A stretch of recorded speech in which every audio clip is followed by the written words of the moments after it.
Hello everybody and welcome back to Ljubljana Talks, and here we are coming back from IBTM and it's 2024, and this is actually the opening conversation about Ljubljana Talks, and with us we have Paul Colston, the managing editor at Mash Media, and of course Gorazd Čad, with whom we've been doing this now for quite some time. And Paul, it's your first time to Ljubljana Talks, but you've been to Ljubljana before, so welcome. Thank you very much. I really enjoyed it, and it's great to see the apples here. You're the apple of my eye. Well, there you go. We are back in Barcelona, back at IBTM. How do you feel the sentiment for this year's IBTM? Yes, I was just... Thank you. Yes, I was just walking through the show this morning and realized how many more people there were today than a year ago. And before that, of course, we had those difficult times, but it's great to see a buzzing show floor. I think I've got a lot less hair than I did when I came to my first show in 05, so I've clocked up nearly 20 years coming here, and it's always been a thrill, always been a pleasure, but it's great to see it moving up into another gear. Well, you also organized trade show, Confex, for quite a long time, Paul. So how can you compare the Confex with IBTM? Yeah. I think, Gorazd, if I was organising Confex, I'd have no hair at all. Okay, cool. But, so I'm in charge of the editorial, but my colleagues are doing a very good job with Confex. We're looking forward to it in February. So, and we've got lots of good things planned.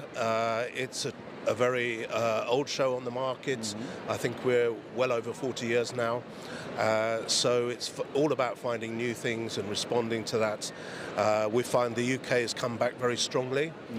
Confex is a very broad tent, and we make the most of our strengths at Mash Media, having publications, as you know, across the exhibition sector, outdoor music festivals, and there's just been a report published in London by UK Events, our number one body that lobbies for the industry, that shows that the industry is growing nicely, and in particular the outdoor festivals market. So Confex, we recalibrate it every year to take account to which subsectors of the industry are growing, and try to cater for that and bring in lots of new ideas. And just like you guys are doing with this studio on stage, you know, we're doing that as well. So it brings things to the fore much more quickly. Amazing.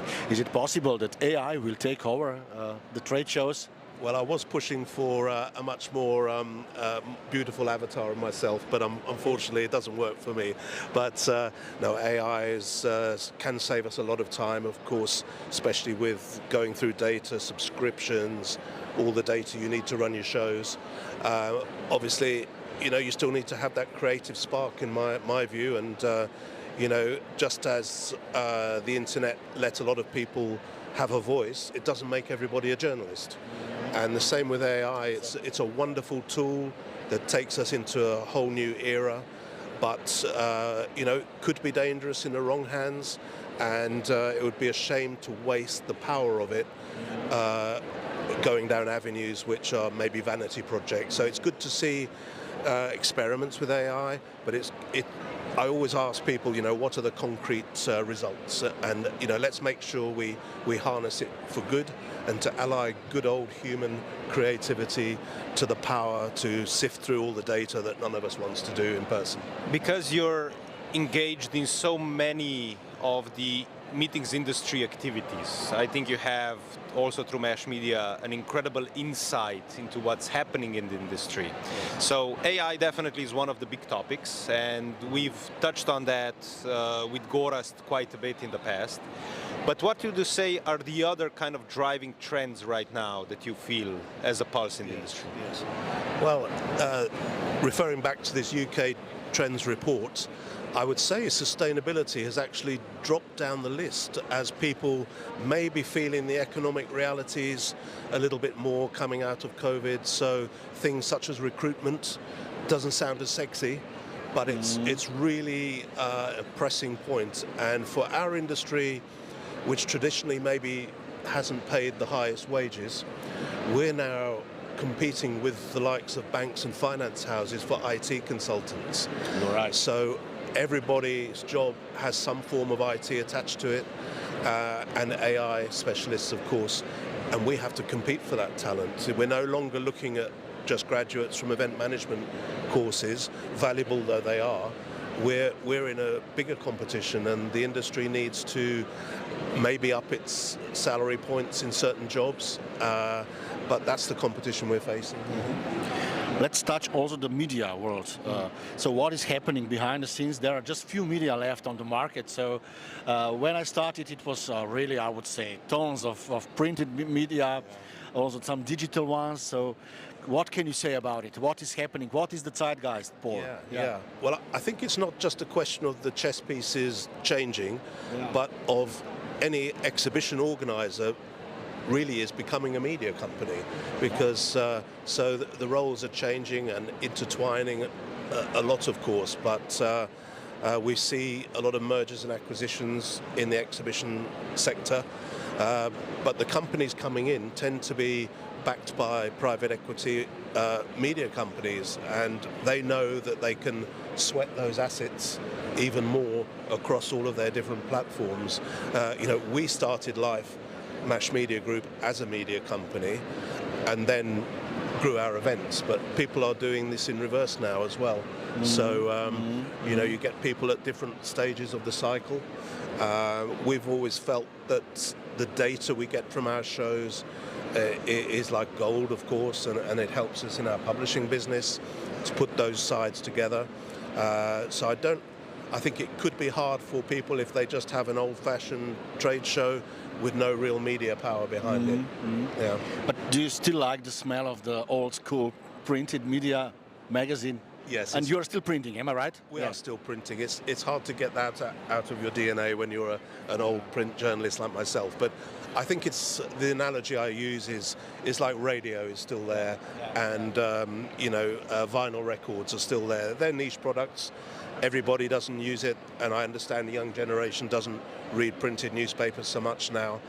But to use an old anecdote, when the Russians and Americans had a space station, the American commander was showing off that his pen that wrote in space cost $1 million by NASA to develop, and eventually it breaks after 7 days, and the Russian just pulls out a pencil and gives it to him. So sometimes you don't need to reinvent the wheel, but I think there's a place for everybody with everything, and there's nothing wrong with good old-fashioned journalism, but print obviously is fading out, but there's still a place for it, especially in countries that maybe don't have access to very high-speed internet. There are countries, and it has a shelf life. And I will ask you guys the question, when you send a digital Christmas card, do you think anybody thinks about that for more than 5 seconds while they delete it? At home on the mantelpiece, I have paper Christmas cards. I'm of that generation, not for everybody, I know, but it really means something, and I think of that person when I look at that card. But the digital footprint has gone into the ether long ago. Well, definitely the shelf life of information is a lot shorter. There's information everywhere. We are not just accessing information all the time, but we are bombarded by information. Yes. Now, as you said, you're slowly going away from the printed, more and more is digital. What would be actually your main channels of communication when you look at the entire spectrum of communication that you use as Mash Media?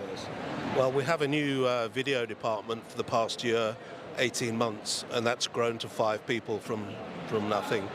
That really says it all. We have video newsletters, still have traditional newsletters for those who need that, consume it that way. I think you have to produce products in all forms of consumption and see what takes off and what people like. There's also the conversation of generations kind of coming together. I think that never in human history we've had so many generations working at the same time. So, I mean, I will put it this way, you guys, you have much more experience than I do in certain areas, especially because I think you've had the unique chance to really see the changes from, let's say, that classical form of event organization to something that we would call event organization today. I mean, we're talking about a conversation that has really popped up since the time of COVID, and that is digital meetings to physical meetings. Now, coming from such a large background yourself, how do you see this conversation develop in the last year? Yeah. Well, I would say, Jan, that you know, the hierarchy has gone, that I remember, and no doubt Gorazd too. You know, you served your time in an industry, whether it's banking or even events, but now the barriers to entry are purely on talent, and it's a good thing. And young people in our business sit around the table with our managing director, and if your idea is good enough, it gets a backing and a flying start. So that's good. It may be useful to have a few grey hairs around the table to sense check things and to make sure that we're not wasting energy on projects. So I think it's great that you have that mix of generations and a diverse workforce. But I still think that things should be done on merit, and I'm a great believer in meritocracy, and not simply have DEI hires while at the same time moving towards diversity. But I don't think should be mandated, and that way it's decline in standards. So I think you have to watch standards, but be open to talent and encourage it and move along. Paul, we talked yesterday about associations, and Jan, congrats once again for your new position at ICA in the board of directors, which is a big thing. But Paul, how good are the associations we know here, they are around us, in advocacy of our interests, I would say, and the whole industry? Yeah. Well, I think they do vary in what they are doing and what they have done. And I thought COVID was a big acid test. And I don't want to dig out anyone in particular, but I would say let me praise though UFI and their leadership of what they did during COVID. They were really on the front foot, advocating, coming up with lots of ideas. Not everything worked, but being active. But there were some other associations that were rather passive, I would say. And it's time to realize that these associations are not just gatherings of the great and the good. They need to actually be accountable for advocating for us, because yes, we talk about our industry needing one voice and powerful voice to speak to politicians, but you know, we really need to start doing it and not just talking about it. And yesterday's advocacy forum, it was good that there was an advocacy forum, but you know, let's not let these things become just talking shops. Okay. We had a conversation actually about this with Kai last year, right here at IBTM. It was a great conversation, still available on YouTube if you want to go and watch it. But talking about the industry associations, there's a lot of them, and some have been, you know, becoming more relevant, some are becoming less relevant. It's an organic kind of a development. How do you see the coexistence or competitiveness amongst, let's say, associations in the industry such as, I don't know, PCMA, MPI, ICA, CTDNA? There's a lot of them that kind of are, we could say, stepping on each other's toes. And so you, from, let's say, a perspective of a unbiased observer, how do you see this? Yes, well, there certainly is an alphabet soup in the industry of associations. On the one hand, of course, as you know, there are lots of specialist niches. We're not cut from the same cloth exactly, so you know, the idea of having one association sounds attractive. It's a good slogan, but you've got to make sure that people are represented. In the UK, we had far too many industry associations, but some of them rushed to merge, partly through financial reasons rather than strategic ones, and then they lost some of the specialization.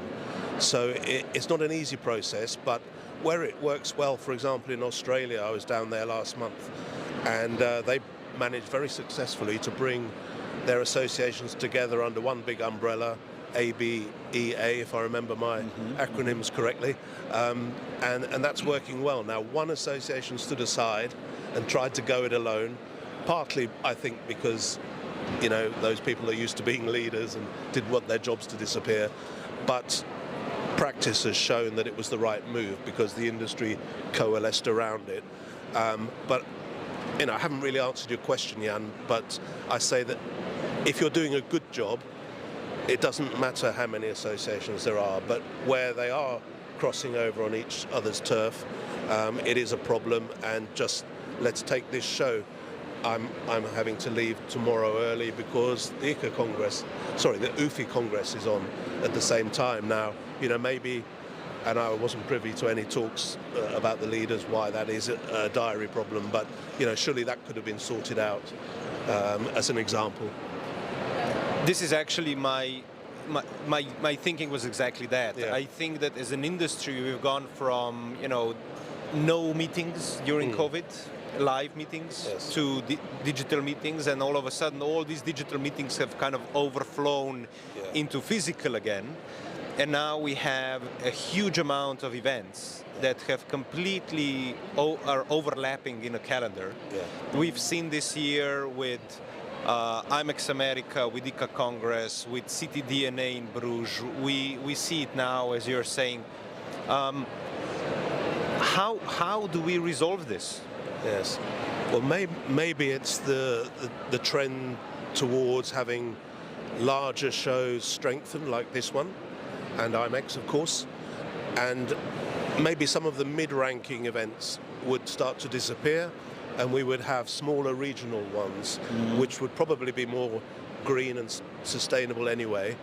But I think you're right, Jan, you can't just have the same content at lots of different industry associations and trade shows. And we have seen ICA, for example, work with AIPC and indeed UFI. I think they called it a triumvirate last year to try and do something there, but I don't know whether that's still active or not. But I think more emphasis needs to be put on maybe opening up the content and saying, look, if you're going to tackle sustainability in a big way at this conference, there's no point us doing it a week later as well, just because you need to tick that box. We have to be more mindful, and I think we'll get called out on it by the younger generation, looping back to your previous question, because they won't stand for it.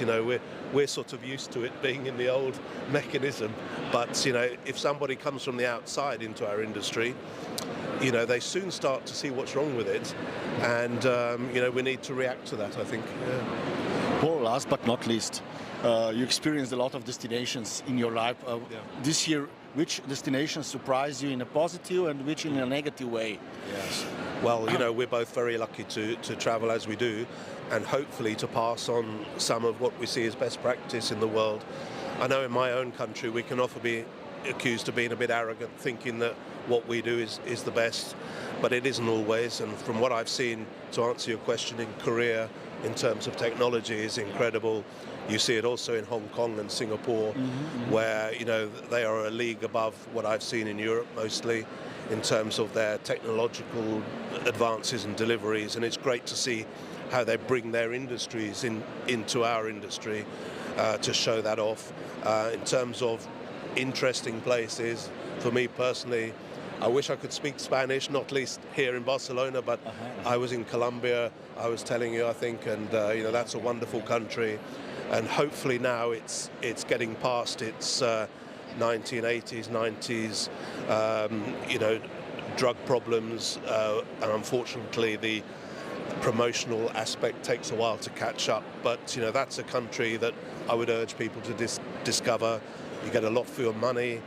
It has lots of different environments. The second most biodiverse country in the world.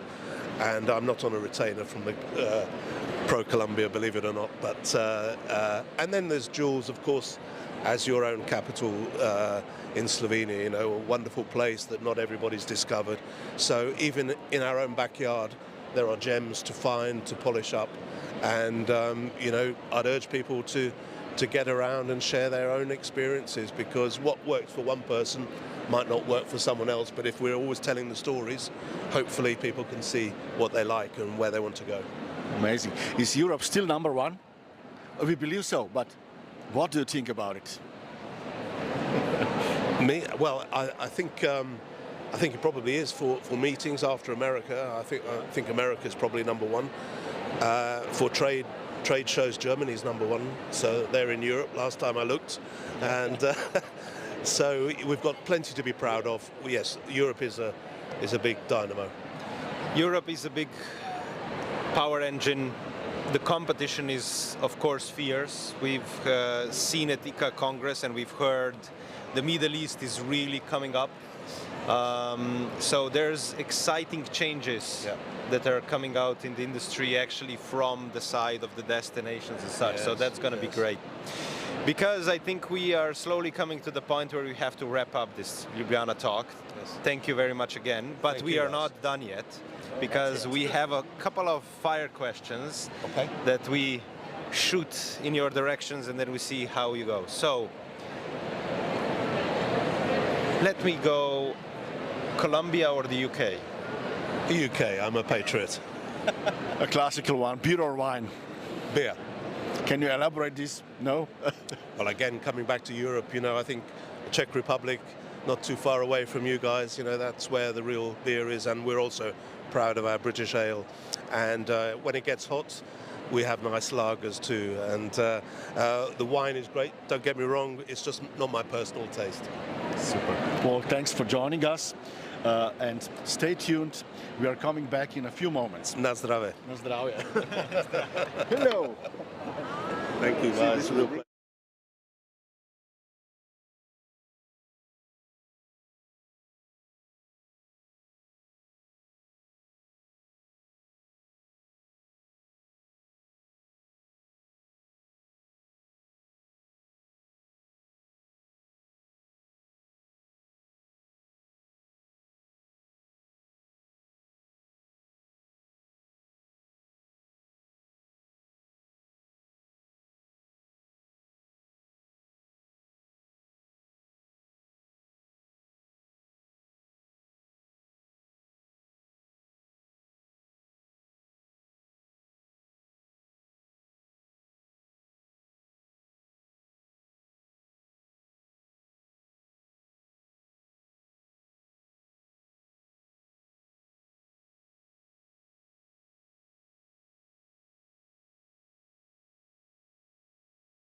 Yes, that's my little consulting business that I have to do. You have your own mic? Oh, I have my own mic. Sharing, and the one who has the mic will be asking the next questions. Get so it you from know. both directions. I'm going to be able to take It's a little bit each out with a schizophrenic, wing. so, Yeah. Amazing.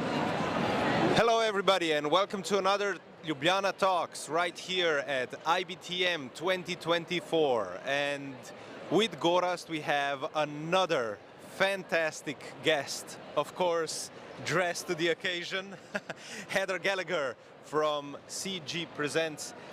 This is a great honor to have you. I mean, I don't think we ever talked to anyone dressed up as a butterfly, I guess? Fairy. A fairy, okay. Fairy. I'll come back as a butterfly next time. Okay. Yeah, You see, no I'm poorly trained in recognizing different outfits. But definitely your outfit connects to your story. Yes. And your story is connected to the Burning Man, the most famous festival in the world. So can you tell us a little bit more about that? Well, that's a very big question. Let's start with Burning Man does not consider itself to be a festival. Okay. Right? So a festival has a certain connotation where there's a main stage and headliners programmed, and maybe you stand in a crowd and consume entertainment from, that's been curated for you. Whereas Burning Man is an event, it's a city, and it's co-created. So the participants and the attendees are bringing most of the content and setting up their own stages, and they are generating the experience for each other. So it's not a consumer activity, it's an artist creative activity. So it's a little detail, it's not a festival, but it's an understandable mistake to make, no worries. And let's see, part of the reason I'm dressed in my fairy wings is because I'm going to give a keynote here in a couple of hours, and one of Burning Man's principles that sort of shaped its culture is radical self-expression. And so that means speaking, giving, performing, creating, expressing yourself. So no alter ego, just straight on. But I'm not necessarily pretending to be a fairy, though there are certain days when I'm a fairy, and I'm not trying to make a new persona. This is just an expression of who I want it to be today. Top. And I'm not hurting anybody, and it's fun, and it's a conversation starter, and it makes things more interesting. Right? It feels great. Doesn't it? I must admit, it feels great. And it works out well because I match yeah. your set and everything. Yeah. But can you tell us more about these principles? I like them very much. They changed the way how the industry is actually looking on events. It was regenerative before we even know what is that, So can you tell us more about it? Sure. An important thing to know about the principles is they actually were developed quite, the founder of the event was quite reluctant to develop them. And it was because people from all over the world were saying, what's the secret sauce? What's going on here? Why is this place not like any other? And he would walk around the office and be like, what am I supposed to do? Chisel them on rocks and stand on the hill? He didn't want it to seem prescriptive. But eventually, we said, look, it's okay to do. And so what he did was describe what was already happening there. So it wasn't necessarily a bunch of people sitting down ahead of time and saying, this is how it will be. It was a bunch of people making it the way they wanted it to be, and then later somebody trying to boil it down to the essence. So there's 10 principles. They generally describe what the experience is and the value systems of the community. I probably won't get them all off the top of my head, even though I worked for Burning Man for 20 years. Participation. Everybody's expected to participate in some way, right? You might be building, you might be singing, you might be creating art. You might just show up and go to other people's experiences and play and dance and participate, but you're not necessarily just sitting in a chair consuming an experience. Gifting.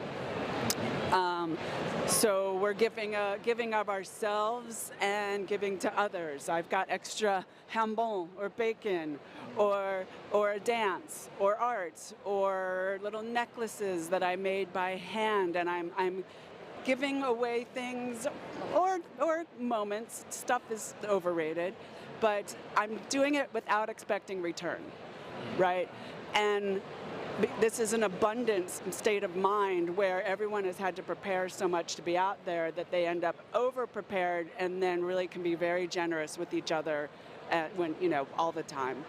I won't go through all of them. Another great one is radical self-reliance. Okay, so Burning Man takes place in this ridiculous environment, a harsh desert, several hours away from everything.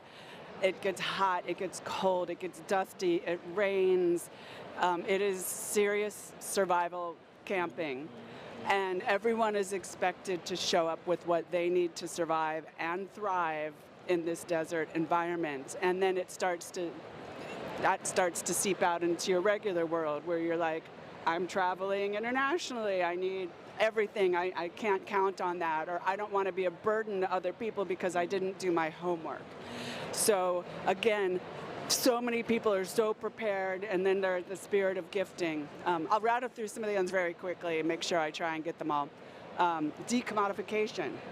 It's about connecting as people first and not business transactions or business cards. Those things happen later, or people have to buy things beforehand, but while you're there, nothing's for sale. And it's nobody's logos. They're unless it's a mock thing where we're making fun of the logos.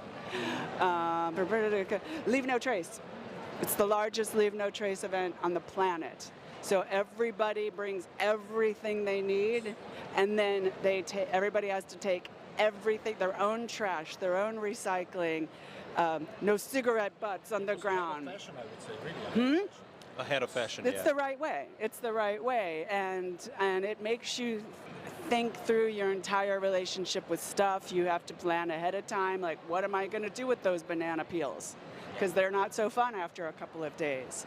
It's a very difficult we can thing. keep going and going, but the 10 principles of Burning Man described what had emerged at the event, and then as the culture and other groups around the world started creating their own versions officially, they have to be in line with the 10 principles.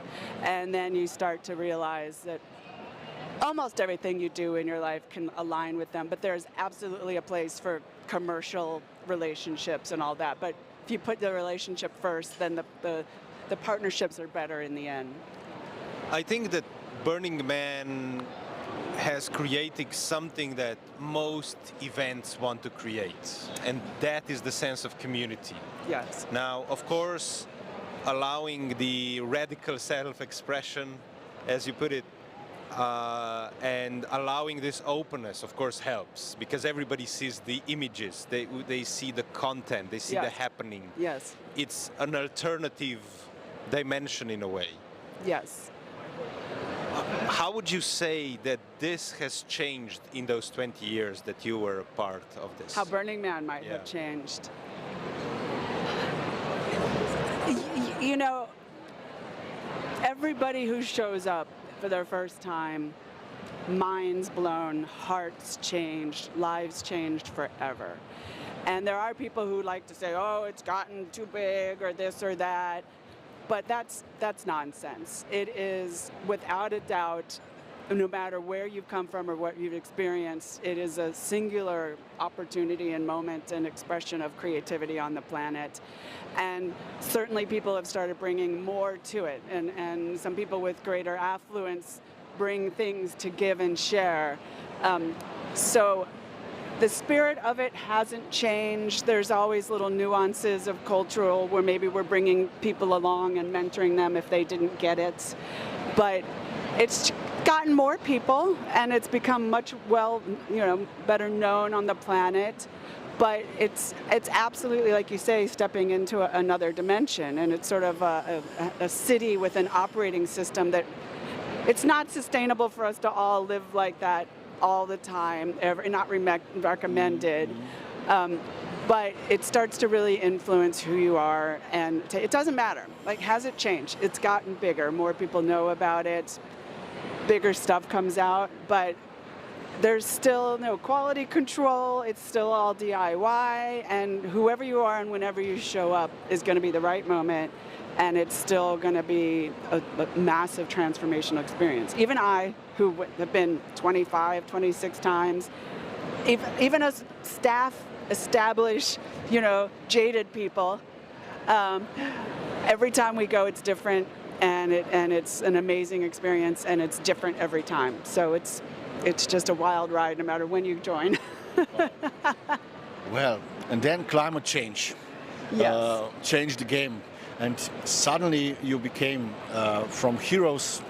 You need to play the game around the narrative from hero to zero. Yeah. How did you control this actually in that 2003 year, which was really a kind of, The 2023 year, yeah. It has rained out there for years. Yeah. And this is not something which is... This was not, okay, so And it had rain pockets and times. I mean, you're very specifically talking about climate change, but it floods out in that. Okay, it's a prehistoric late beg. It's a prehistoric late beg, and there have been years where there was so much rain and snow over the winter that we weren't certain if it was going to dry out enough to have the event, but we did. And inevitably, we knew that someday it was gonna rain significantly. It was just a statistical likelihood given the amount, of weather that blows through there and the possibility. So the organizers, we had been workshopping this for decades, literally decades, and had been preparing the citizens of Black Rock City on what to do. And saying this could happen, and you need to have things, and this is why everyone brings extra bacon or extra whiskey, or literally to the point of buckets, and here's how you have to make your own toilet if you need to, right? I mean, which is gross, but because that's a legitimate concern for a mass gathering of humans. We have pages and pages and pages of how to prepare for these eventualities. So this time it happened, right? And Mother Nature does not listen no matter how many meetings you have about the weather. But the event organizers, we had been planning, we had contingency plans and contingency plans. And so I wasn't working, but I was adjacent to all my friends who were. And a lot of us, literally, the ones who had to make calls on city and driving and traffic, a lot of us were having the time of our life as organizers, because this was something new, and dirty, and what shoes do you wear because the mud sticks, and you put socks and shoes and bags, and you don't really ever get the opportunity to workshop your rain contingency plans like that. Quick story. So of course the media. So most burners were prepared to wait it out. Okay. And they knew. And then there's some percentage for whom they were not quite prepared, but most of the people who knew what to do, everyone forms communities, they help each other out, come sleep in my RV, it's a new way of doing it. But, some people came out for the first time and had the time of their life, right? But as organizers, some other people, like the state, tried to let's make this into a big issue. And the local groups during some of the cooperator meetings said, everyone went around and this is the most amazingly run event that you could ever imagine. Okay, it takes an exceptionally tight container to manage something that sort of feels chaotic and organized, but is really, really not. And every single group, it's so wonderful when you do these production meetings and everybody is like, this is the situation, this is the situation, this is the situation, nailed it, this is happening, we've got this, we deployed that. And the other cooperating agencies, like the local, cops and all that, they looked at the state and they said, there is nobody who is better prepared with this situation than the Burning Man organizers, and you need to let them do their job and leave them alone. Like the hair on my arms stands up doing it, saying that. Because when we workshopped this, we were actually doing, we would draw little cards off a table and play each other's roles and have 5 more layers of complexity that we were navigating. So we've been planning for this forever, and then we got to go have a bunch of muddy fun, and so it was kind of a new challenge. Community comes in place, né? 100%. Not insurance companies or whatsoever, but the sense of belonging to the city. You created out of nothing, actually. And now if you didn't make friends with your camp neighbors, you knew them by the end, and they would share with you, and you would share with them, and then you have your little local partying, and you're going to remember that and tell stories about it for the rest of your lives. And do a bunch of laundry, and and maybe take a year off or whatever, but it was an inevitability, and it happened, and it could happen again, but probably not for a while. You are creating utopia, actually, in this world, which is a little bit dystopic, I would say, somehow. Eh? And that's what I really like, personally. I'm really a big fan of what you are doing and what you did. Also, the budget was publicly announced. That's the only event in the world which publicly, actually, which puts on the website your budget. It's a non-profit. It has to by law. And then there's a whole explainer that goes into it could be a wrap-up of the budget, but you put everything there, you know. You were asking me at some point, can we trust the numbers? Well, it's a tax return. How much? I mean, as much as you know, it's very legitimately, it's a nonprofit. It's required to disclose. Okay. Of course, your operational buckets and your tax return buckets, there's few things get lumped together that, don't make sense, but it's what you have to do to get the paperwork done. But yeah, that's what it takes to build a city. And you say it's utopia. Yes, and it's also, it's broken, and it's profound and profane at the same exact time, and that's the beauty of it, yeah. I mean, definitely from also the example you gave on the 2023 experience, I think Burning Man, because of the creation, the goal, the vision, is probably the most organized event in the world, I would dare to say. And I mean, because you are going to a place without any infrastructure, you're going to a place that is so remote in a way. So there's a lot of contingency plans. I really liked this example you gave of how you were testing different roles and how, because different footwear in the mud. Yeah, it's a very interesting thought process when you are trying to take an event outside of a meeting room. I mean, Gorazd and myself, we are dressed up to the occasion as we usually are in fairy wings next so time. So you're a fairy, we're fairly boring. So, compared to you, we're really, really boring. So, how do you see the two worlds coming together? How do you see yourself, you're dressed to the occasion today here at IBTM. How do you see, where can the two worlds come together? Well, you should come to my keynote, because I'm going to give everybody permission to step a little out of the box or to come at it creatively. And I mean, I firmly believe in the right costume for the party. Of course, I'm bringing a little taste of the Burning Man experience here. But, we need to remember, if you're that good at your job, right? If you're that good, we can have a little fun. We can have a little sense of humor. We can invite people into make-believe worlds. We can trust that we can connect as human beings first. And if you had wings and you had wings and maybe we have an adventure. We can fly, definitely. And maybe we have an adventure or we share memories first. We know that later when I need a business, podcast, the business will flow after the human connection. Yeah. And the expression and the creativity and the permission for a little bit of silliness. I mean, you've got to nail the job. Mm-hmm. Right, you've got to nail the job. You don't look like this without doing your taxes. I'm not a shoplifter, none of that stuff. Right, you got to really be great at your job, but then you can get away with a little of this. And why not? Right, we're stimulating community, we're stimulating innovation, we're making memories and true bonds with human beings, and everything else will flow from that. Because you just. I gotta ask you this. Did you come by metro today? I didn't come by metro today because I had to come here early and tape a surprise to the bottom of the seat. So I was in my sweatpants crawling around on the floor doing the dirty work. Though I would.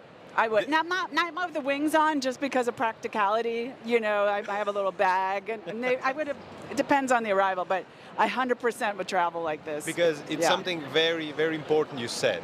You as a person, you are following the rules. You do your job. You do your diligence, right? Yes. And you are therefore allowed to step out of the box. Go above it. I'm not just meeting minimum requirements. Perhaps not even thinking about the box. Yeah. What box? Exactly. Exactly. It's like, and we are sometimes confined by certain limitations that we have set up as, let's call it, it's always been done this way, or this is how it's supposed to be.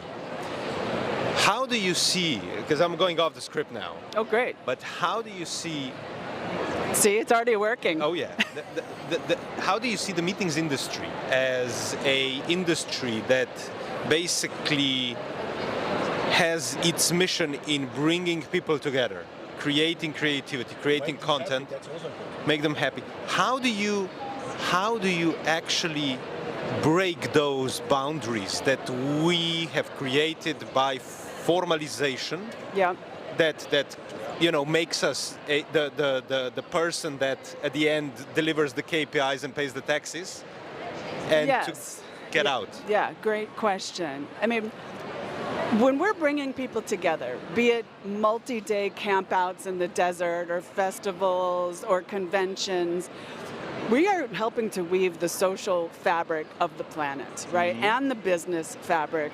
But connecting people with each other is one of the most sacred and powerful things we can do, because it's helping to build bridges and form relationships, right? And giving people memories and opportunities to connect is, again, I keep saying this, you've got to trust, but from that, the commerce will flow. And there are some events where people don't even have things for sale, or they don't even have, and it's a delicate line, because there's information you want to share, right? But is somebody going to remember your information because of a card in your pocket, or are they going to remember it because they had some sort of ball pit, or they went on a field trip? So the industry, it has to figure out that you want to have the information dissemination, but then are there areas that can be more adventuresome or full of experiences, or where people don't have their business cards, but they eventually get connected? And it's about taking some risks. It's about being curious with how can you shake up the format, and maybe there's ways to be more optimized around this. I mean, it's about permission, right? And daring to be weird, daring to say, you know what, my business is going to stand on its own, but let me do something that maybe is going to push people's buttons a little in the right way, or it's going to create moments that people are going to remember forever. And I know they'll exchange business cards by the coffee machine later. I mean, so I'm here to give everybody permission. Like, why not? Why? Like, who wrote those rules, and why are you still following them? Beautiful. Yeah. I'm coming back to the script. I need to ask you about the future, about the 2025 event. Okay. What is going on? What can we expect? Again, another edition or something completely new? Oh no. I mean, the very last statement on the Burning Man mission statement is, we will always burn the man. Okay. Okay.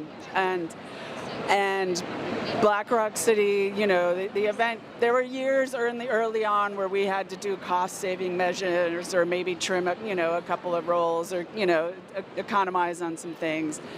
What happened was, probably a lot of people from 2020, some people from 2023 were like, okay, that was a lot, maybe we need to just take a moment. And then also the economy, with a lot of people in the Bay Area getting laid off, and just some don't even talk about politics right now, because that's a terrifying thing as well. But what enabled was a lot of new people to have the opportunity. I have friends who I've been trying to get to go for years, who finally got tickets and they were able to go. So those people are now fresh meat. They're new, right? New blood, and they are going to be absolutely as impassioned about it as the rest of us have been. And they'll bring two friends, and they'll bring two friends, and so on and so on. And the people who maybe had to take a year off because that was just a lot for them to deal with, they'll be like, okay, all right, let's come back again. So it's, it's a little bit of a healthy belt tightening, a little bit of just a response to what's going on in the world. But as we used to say, what would happen if the world was a place where Burning Man, what it was offering, was no longer needed. But we're not there yet. And I think that maybe this opened the doors for some new people to come in and to take away the experience. So burners are the kind of people who are like, we're not just going to come back, but we're going to come back bigger and stronger than ever before. Amazing. I recognize Burning Man people community as active, actually, as active citizens, not passive citizens. But now we live in dystopia again, so the green agenda is not there yet, not there anymore, so sustainability is not a topic, the Mother Earth is not in a big troubles, so what can you say about it? I'm not going into politics, but I like the approach that this community was active, a community of active citizens, not passive. There's two things.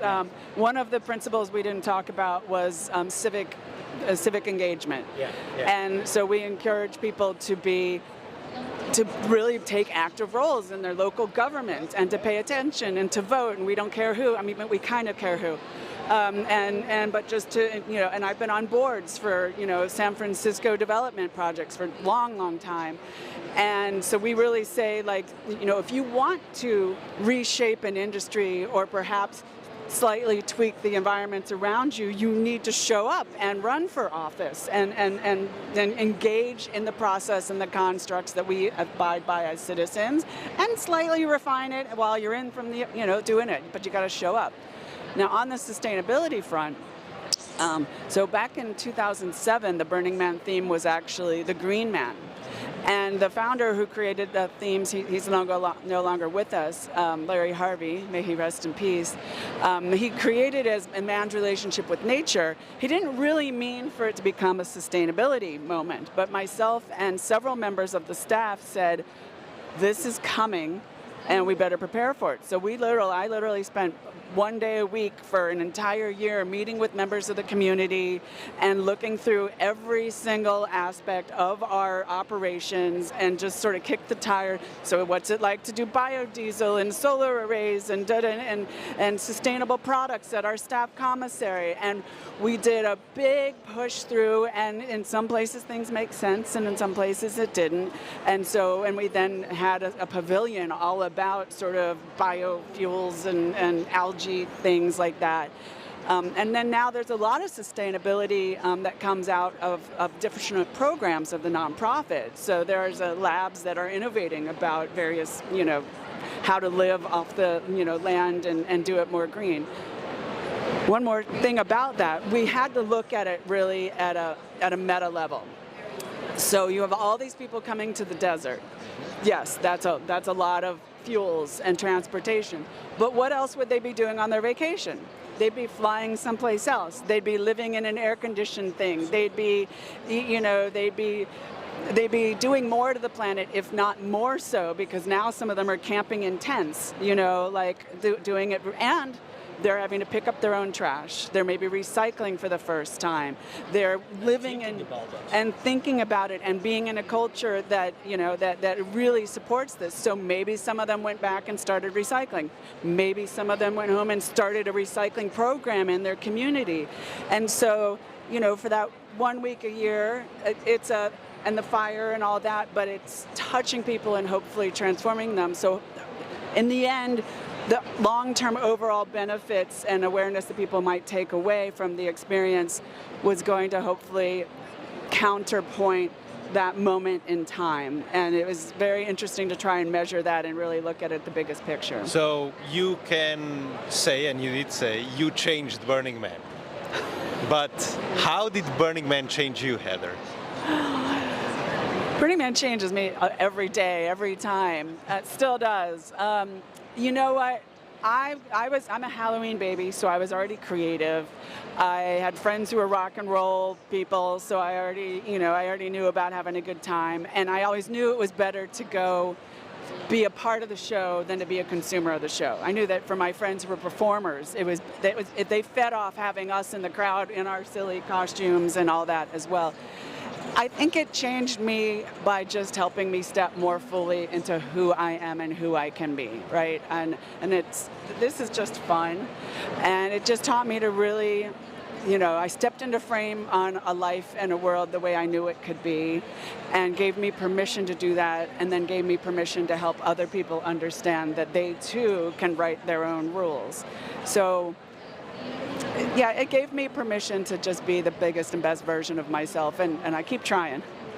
An amazing conversation. We are slowly coming to the end of the time that we have today. There's a lot of questions I would like to ask, but I think quite a lot of people that will be watching this or are watching this will probably say, wow, what a great idea, what an amazing experience, I want to be a part of it.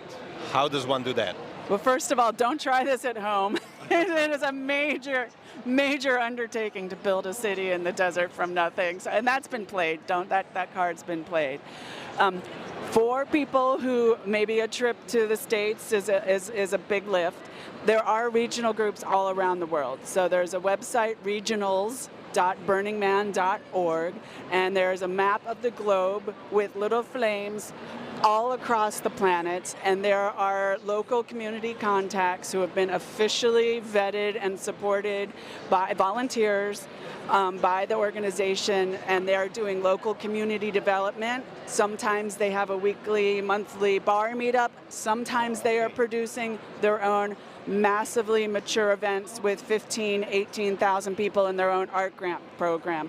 And those contacts are there. They've got Facebook pages, all the things, and they're there to welcome new folks and to introduce them to the community and to help them plug in. And some of these local, there's maybe 80 events around the world that are like the officially recognized to be operating by the same principles, and each one has its own flavor, and they are wonderful and charming, and they're a great place to plug in even if you can't make it to the desert. And but there will be people wearing fairy wings, I can almost guarantee it. Amazing. So Heather, we usually finish with some fire questions to you. Really short ones, you know. Okay. Mine is really simple one. Cycling or walking? Pedal assist tricycle with a cart full of stuff, because my golf cart's gone. Fire or water? Water. Okay. Thanks for being our guest, Heather. You know, stay tuned. We are coming back in a few moments, and see you soon. Thanks a lot. Thank you. Bye. Thank you. Amazing. Sorry, I kept hitting my face with my microphone.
The Ljubljana Talks right here at IBTM 2024, and with us we have Liesbeth Switten with ESAE, the European Society of Association Executives, and thank you very much for taking your time. Thank you for having me. It opens up a lot of questions, you know, European Society of Association Executives. Are you an association executive? How did you get into this association? What's your story? Yeah, actually I am. So I started out as a lawyer, worked in various law firms, then went to work for the government, for the energy regulator in Belgium because of my family situation. And then I became a member representative in an international association and really fell in love with that type of work. So then I took an executive master in international association management, which led me to taking over the leadership of my current association 4 years ago. It's the Association of Issuing Bodies. It's an association in renewable energy. Mm-hmm. And in that capacity of Secretary General, I was asked to be in the board of ESAE, the European Society of Association Executives, where I am currently serving as Vice President. Can you tell us more about your association? ESAE? Yeah. It's a mouthful, I know. If it's easier, you can say SI, but okay. So basically ESAE is the association that brings together all association executives. So it's Secretary General from all types of association and their staff coming together to exchange practices, to learn from each other, to have peer-to-peer contact, to just advance the profession of association executive. Back in the days, and the Secretary General was usually a senior member at the end of their career, and they were handed a job as Secretary General to just slowly retire. Now that has changed rapidly over the past decade or so, and now we have a generation of association leaders having the proper management dedication, etc. And within ESAE, we really want to harvest on that. We want, because there's so many associations, alone in Brussels there are over 8,000. So bringing together the professionals working in associations teams and showing them how they can better perform at their jobs, how they are not alone, how they can advance the mission and the strategy of their association. That's what ESAE does. And is there one big trend which is common to all the associations?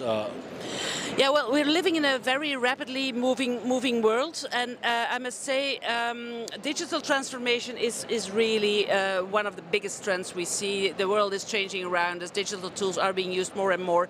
AI is on the rise. AI will, for those associations who already consciously work with AI, obviously it makes your life much easier. It makes your way of working more efficient, more effective. But you're obviously never losing sight of the human factor. Also, a trend that we now carefully observe is that the world is becoming more and more politically sensitive. We have elections this year. Over 4 billion people around the world are going to vote this year.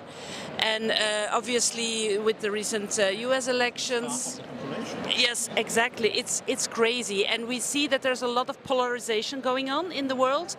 And in this sense, associations can have an important role in my opinion, because we should try to keep on protecting the values of our associations, but also of our members. So that is something that we really take note of. Also within ESAE, what can associations do in this polarized world to keep on bringing people together, advancing a mission, advancing strategy of associations? I just want to quickly ask, how many members do you have as an association? Currently we have over 400 members, so it's about 2,000 members. Sorry, okay. Yeah. So that's a pretty decent number. Yes, and so that is both association members, but also individual members. Okay. And then we have a number of partners that we, convention bureaus, conference organizers, IT companies, developing apps for associations, etc. In this way you kind of feel the pulse on the industry, of course from the association perspectives. I know you had an event today, right? Yes. So what were the topics that you've kind of touched upon? Were these the topics you mentioned before, or were there other as well? No, so actually the event is this afternoon. It's the Associations Leaders Forum. It's the second year we host this at IBTM, and there we will be diving exactly into these topics of political evolutions, geopolitical evolutions, into digital transformation and AI, but also in the topic of talent acquisition and retention.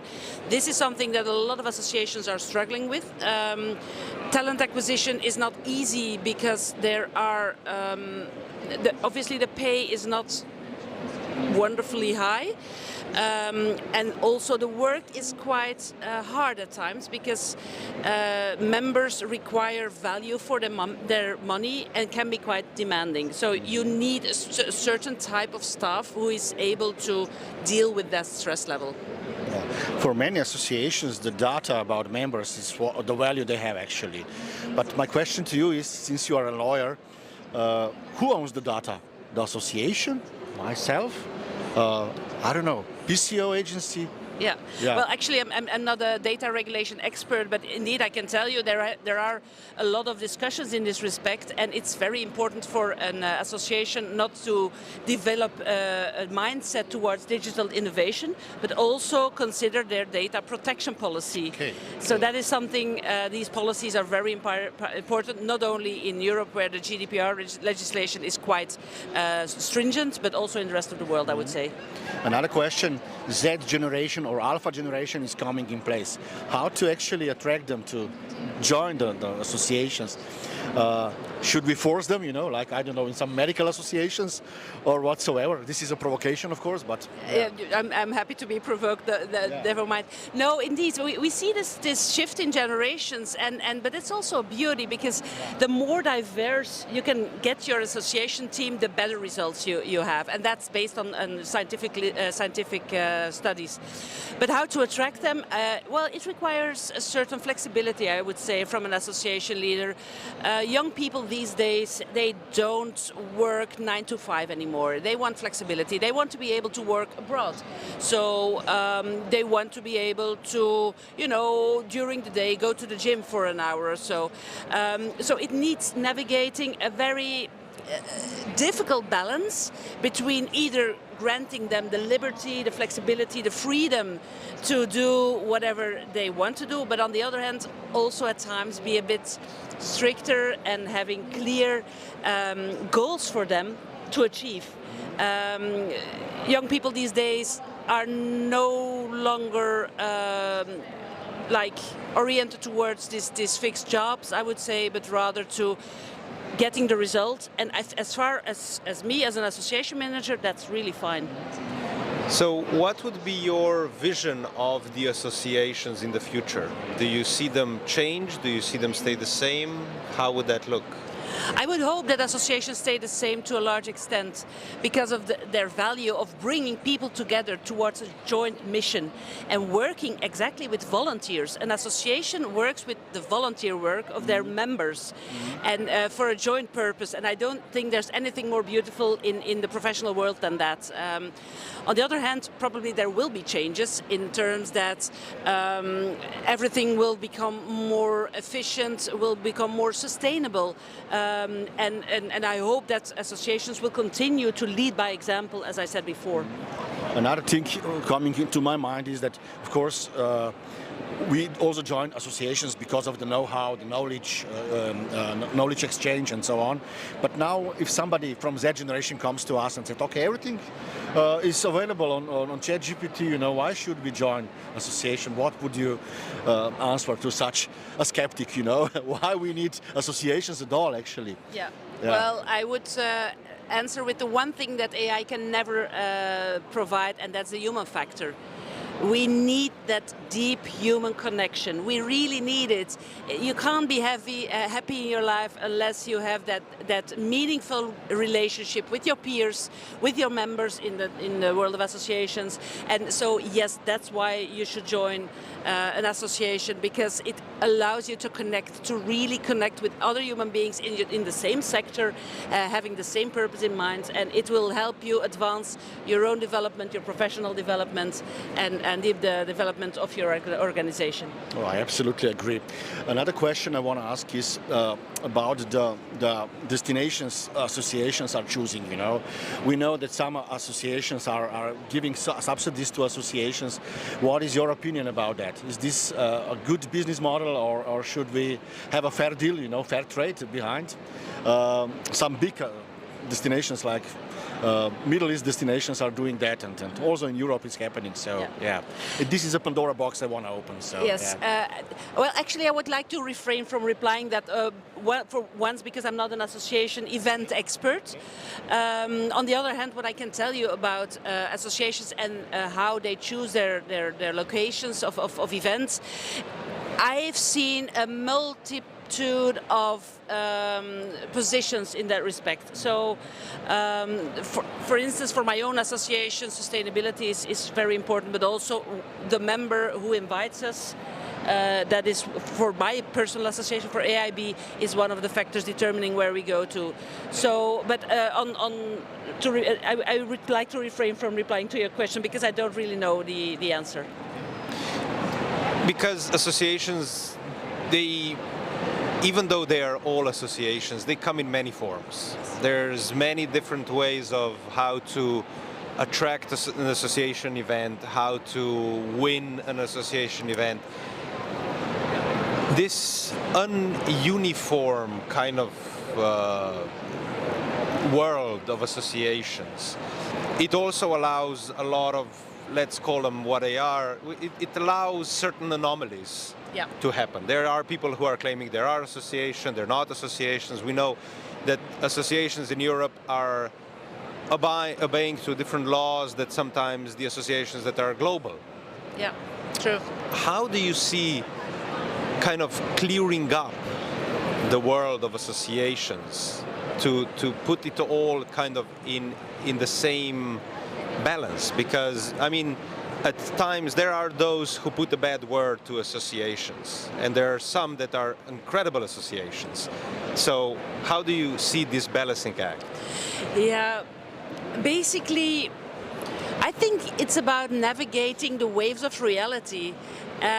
It's how the association world is structured, if you can even call it structures. Yes, there are trade associations, professional associations, associations like mine who are more into standardization and bring together government authorities. So it is a diverse landscape, and I don't think that there's one sole way of tackling those or on how to approach those. But I think that ESAE, the European Society of Association Executives, bringing together association professionals from all these types of organizations, can already contribute a lot into further advancing the association world. Because one thing that we as a destination, I'm talking from as a head of the Ljubljana Convention Bureau, one thing that we are struggling with is, you know, every country in the European Union has their own VAT legislation. And different countries, different associations, different approaches to the VAT. Sometimes it's very easy, sometimes it's a problem, sometimes we get questions why it is not like that, why is it not like that. Are you engaged in that conversation on the European level? Yeah, so within the ESAE we have communities of practice, and one of our communities is the events community, where topics like that are tackled.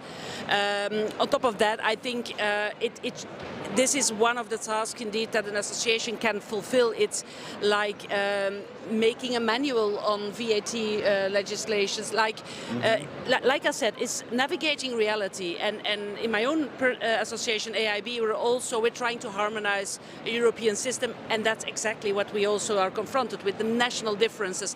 Nevertheless, we succeed in having a market of energy certificates that works.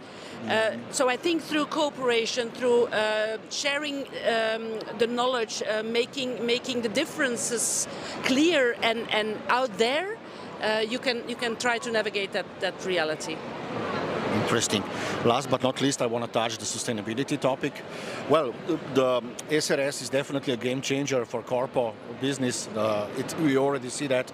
So the companies wants to have a personal company footprint and of course product footprint. When we are looking around, we should have also the product footprint for this event. This is actually a product actually we are seeing around. Do you see SRS legislation as a game changer or not? For associations, I mean, yeah. I think indeed it's a game changer to some extent. I think it's more a game changer to the corporate world, obviously. Yeah. Nevertheless, I think for events, it just consolidates a trend that we are already seeing, which is that events need to become more and more sustainable, and associations are really looking at the sustainability of their events when scheduling them. Is a venue accessible by train? Do the hotels have a sustainability policy? Etc. etc. So yes, the ESRS has an impact, but I would say not necessarily only to the events. And greenwashing is happening usually. We recognize this not because people have intention to greenwash, but basically because they do not know certain things. How do you react on greenwashing? You know, in what can we do to protect ourselves from that? Yeah. So I think you should look at greenwashing in general terms as false green claims, which is something that should absolutely be fought against, and the Green Deal and legislation has really made a start there. But from personal experience, my association operates a system of renewable energy consumption claims, and these can be done in a reliable way through the system of guarantees of origin, which is installed in European legislation 20 years ago, and AIB operates a standard for it. So basically, there is no possibility for a false green claim of renewable energy consumption, even for a certain event. There are ways to make sure that your event is sustainably consuming green or renewable energy while doing so. And I think the system of renewable energy consumption backed by guarantees of origin is an inspiration to the rest of the green claims ecosystem out there. Very good. I just need to add. Sure. We just actually we measure a lot of events with the tool we developed, and energy is always on a second or third place of carbon footprint. So basically, you're solving a big problem of the industry. Mobility is number one, of course, but then the energy is always on a second place or third place. Yep. So I'm glad to hear that. I want to add this because this is really important. And what would you say if I say that America innovates, Europe regulates, and China copy in terms of sustainability? I am afraid to give a political answer, but I would say it's an interesting and relevant way of thinking. I think, coming from the answers you've just given, there are no excuses anymore. Exactly. And that is something that we should all demand, that excuses should not be made, and we should be able to measure, we should be making the right decisions, and that's a beautiful thing. Because we are at the end of our Ljubljana Talks, we usually finish off with a couple of short fire questions. Yeah. So my first question is going to be apples or pineapples? Apples. It's local. Cycling or walking? Cycling. Cycling. I cycle to work every day. Oh, very good, very good. Very sustainable. Yes, exactly. Thanks for being our guest. And most thanks welcome for joining us. And it's been a joy. Stay tuned. We are coming back in 5 minutes. Thank you. Thank you. Amazing. Was it hard? No? It was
Welcome to another edition of Ljubljana Talks here at IBTM 2024. And with Gorazd we have another great guest, Katarina Thorstensson from Gothenburg and company. You are representing a destination that Correct. is an amazing destination. We are connected on many levels, which we will touch upon. But of course, there is one topic that you yourself and Gothenburg represent so successfully, and that's sustainability. How do you feel about sustainability and organizing sustainable events and sustainability within the meetings industry as such? First of all, thank you for inviting me to this talk, and I'm really happy that you connect our destination as a sustainable destination.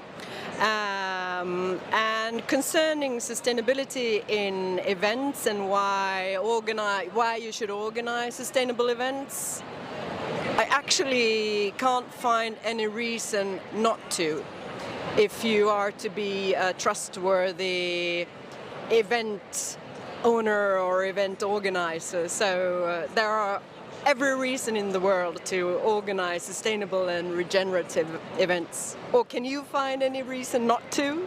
Well, there is, the greenwashing aspect of it. Of course. How does that make you feel?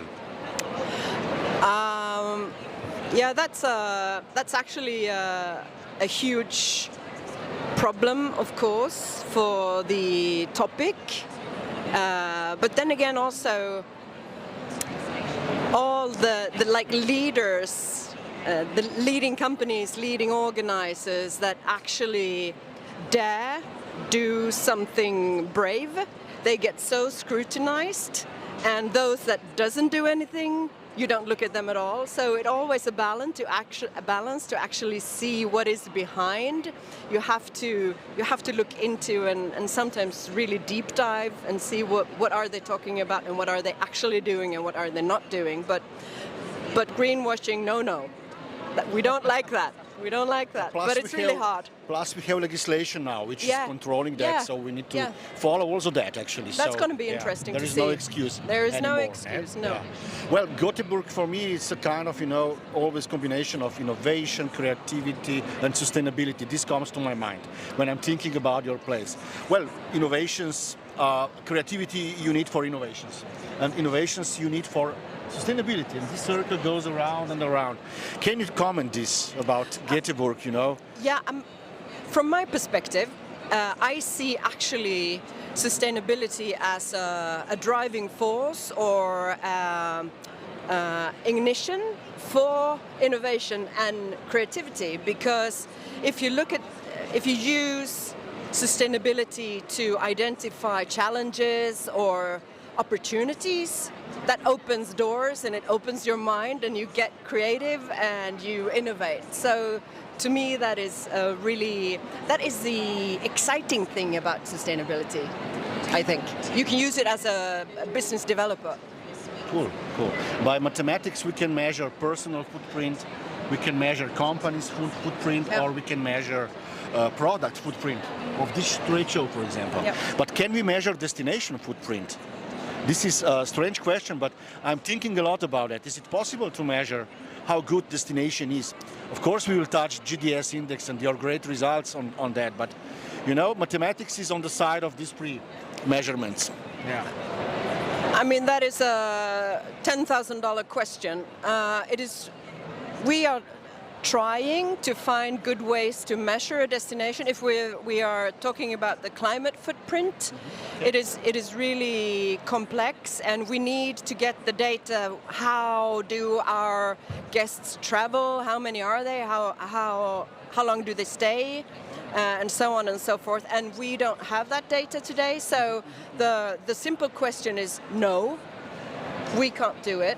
But it shouldn't stop us from not doing things just because we don't have the data, because we know what actions we need to take and we know what things that creates the worst footprint, but we can also do good things. And I would like to comment on that, because when when I talk about, or we talk about sustainability and regeneration, it is a holistic perspective. So it's not only the environmental perspective or the economic perspective, it is also the social one, and how you can use the events and tourism to actually do good in a wider, like in society. So to leave the destination better than it was before. Exactly. Yeah, yeah. I mean, talking about what you just kind of touched upon, it opens up a question that we know that we can do good. We think we are doing good, but we don't really know because we don't have the data, and to be able to make a case out of it, we would have to have data, but we don't have data, so we don't have a proper argument to do it. Isn't it strange that we are still having a conversation that data is not available? It is strange. I am so frustrated about it, okay. Honestly. So yeah, it is strange. We should have it in one way or the other. But then again, it is, sometimes we have to be, it has to be enough with proxy data sometimes. We can't believe that we should have the correct figures on the decimal, because we won't, and it doesn't actually matter. I say we could have figures and metrics that are good enough to actually show our case, I believe. Okay, approximation. Yeah. So if we take approximation, and we know we have the SRSS legislation, and we know we have metrics to measure the economic impacts, so what is kind of missing out a little bit is the impact, the societal aspect a little bit, but we could kind of extrapolate that and create a triangulate in a way with two already given factors. Why are we not doing it? That's a good question. That is a really good question, which I don't have an answer for. So something we should do together to find, sort of collaborate around how could we actually show the good sides and the bad sides. But we have a feeling about it, don't we? Exactly, we have a feeling, but it's a problem to talk because I agree. We go to the politicians and we say we have a feeling, and then they go, great, we'll build something instead. I totally agree. So the conversation, is something that has been on the table. Mm-hmm. We all think sustainability is no longer a new thing on the block. It's a part of our lives. And so because your role was one of the first sustainability management roles, or head of sustainability in a DMO, what does your day look like? I have like 365 different agendas in a year. So right now I'm here at IBTM representing Gothenburg and also supporting my colleagues. And supporting my colleagues is one of the main things that I do.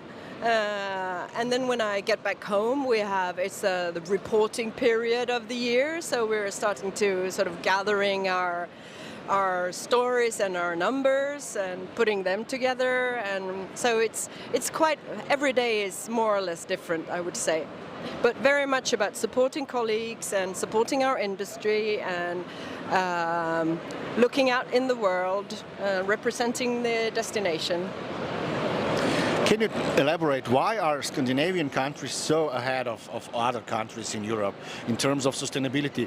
Does it have anything with Hygge in Denmark, or I don't know, the lifestyle you have? I mean, I'm thinking a lot about it. Why are you so ahead of the southern part of Europe, let's say so? Yeah.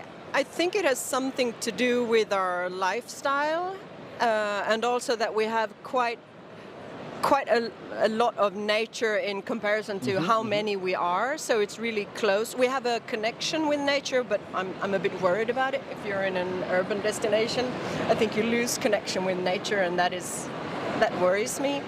But I think it is in our lifestyle, really. It is, huh? Yeah. And if I say that I try to get your point, that what we are doing is beyond just carbon footprint. So if we do not focus on that, Then we have so-called regenerative effects, which we can measure, of course. We are trying to do that in Ljubljana on several cases, and it's amazing. The regenerative part is much stronger than actually the carbon footprint itself. Really stronger by, I don't know, 10 times sometimes. So basically, we are really bad in that. This is more my comment on what you said. So we need to really learn as soon as possible how to measure the regenerative effects. And we need to figure out, sit down and say, okay, this is the way how to measure that. We know for the carbon footprint, but not for regenerative effects. But tell me about the associations and global associations, how good they are in that field. They are following a sustainable movement, or they're not there yet? I mean, they're just on a paper sustainable, or? I think it varies so much, but I've been in this role for 10 years plus, and I was working with public events before that and sort of running the sustainability agenda within those. So much have happened, but we're not doing enough, and we're not doing it fast enough.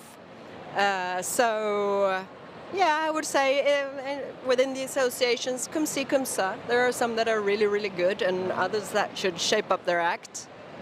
Katarina, you are active not only within your office, but also internationally and in different associations. Could you tell us a little bit more about your involvement in that? One of my main international engagement is to be chairing one of the knowledge groups within the City DNA, the City Destinations Alliance Association, or I can't remember the name of it, the full name. City DNA, yeah. So I'm chairing that group of sustainability professionals around Europe, and that is really rewarding, and I do like the collaborative part, because that is also something that is one of our strengths in Gothenburg, and that we have built so much of our work on, to collaborate and engage with our stakeholders. And that is, I would say, that is the only way forward to solve the complex issues. We have to do that together. We have to lay down competition and actually collaborate around this. In a way, we are in a situation that, in my opinion, it's actually beautiful. Yeah. We are trying to resolve a problem that we understand is connected with creating events in a destination. It does create certain negative aspects, but at the same time, I think everybody understands the only way we can tackle these issues by putting our heads together and meeting and talking about it and creating events. Yeah. So, do you see that we are on the right path?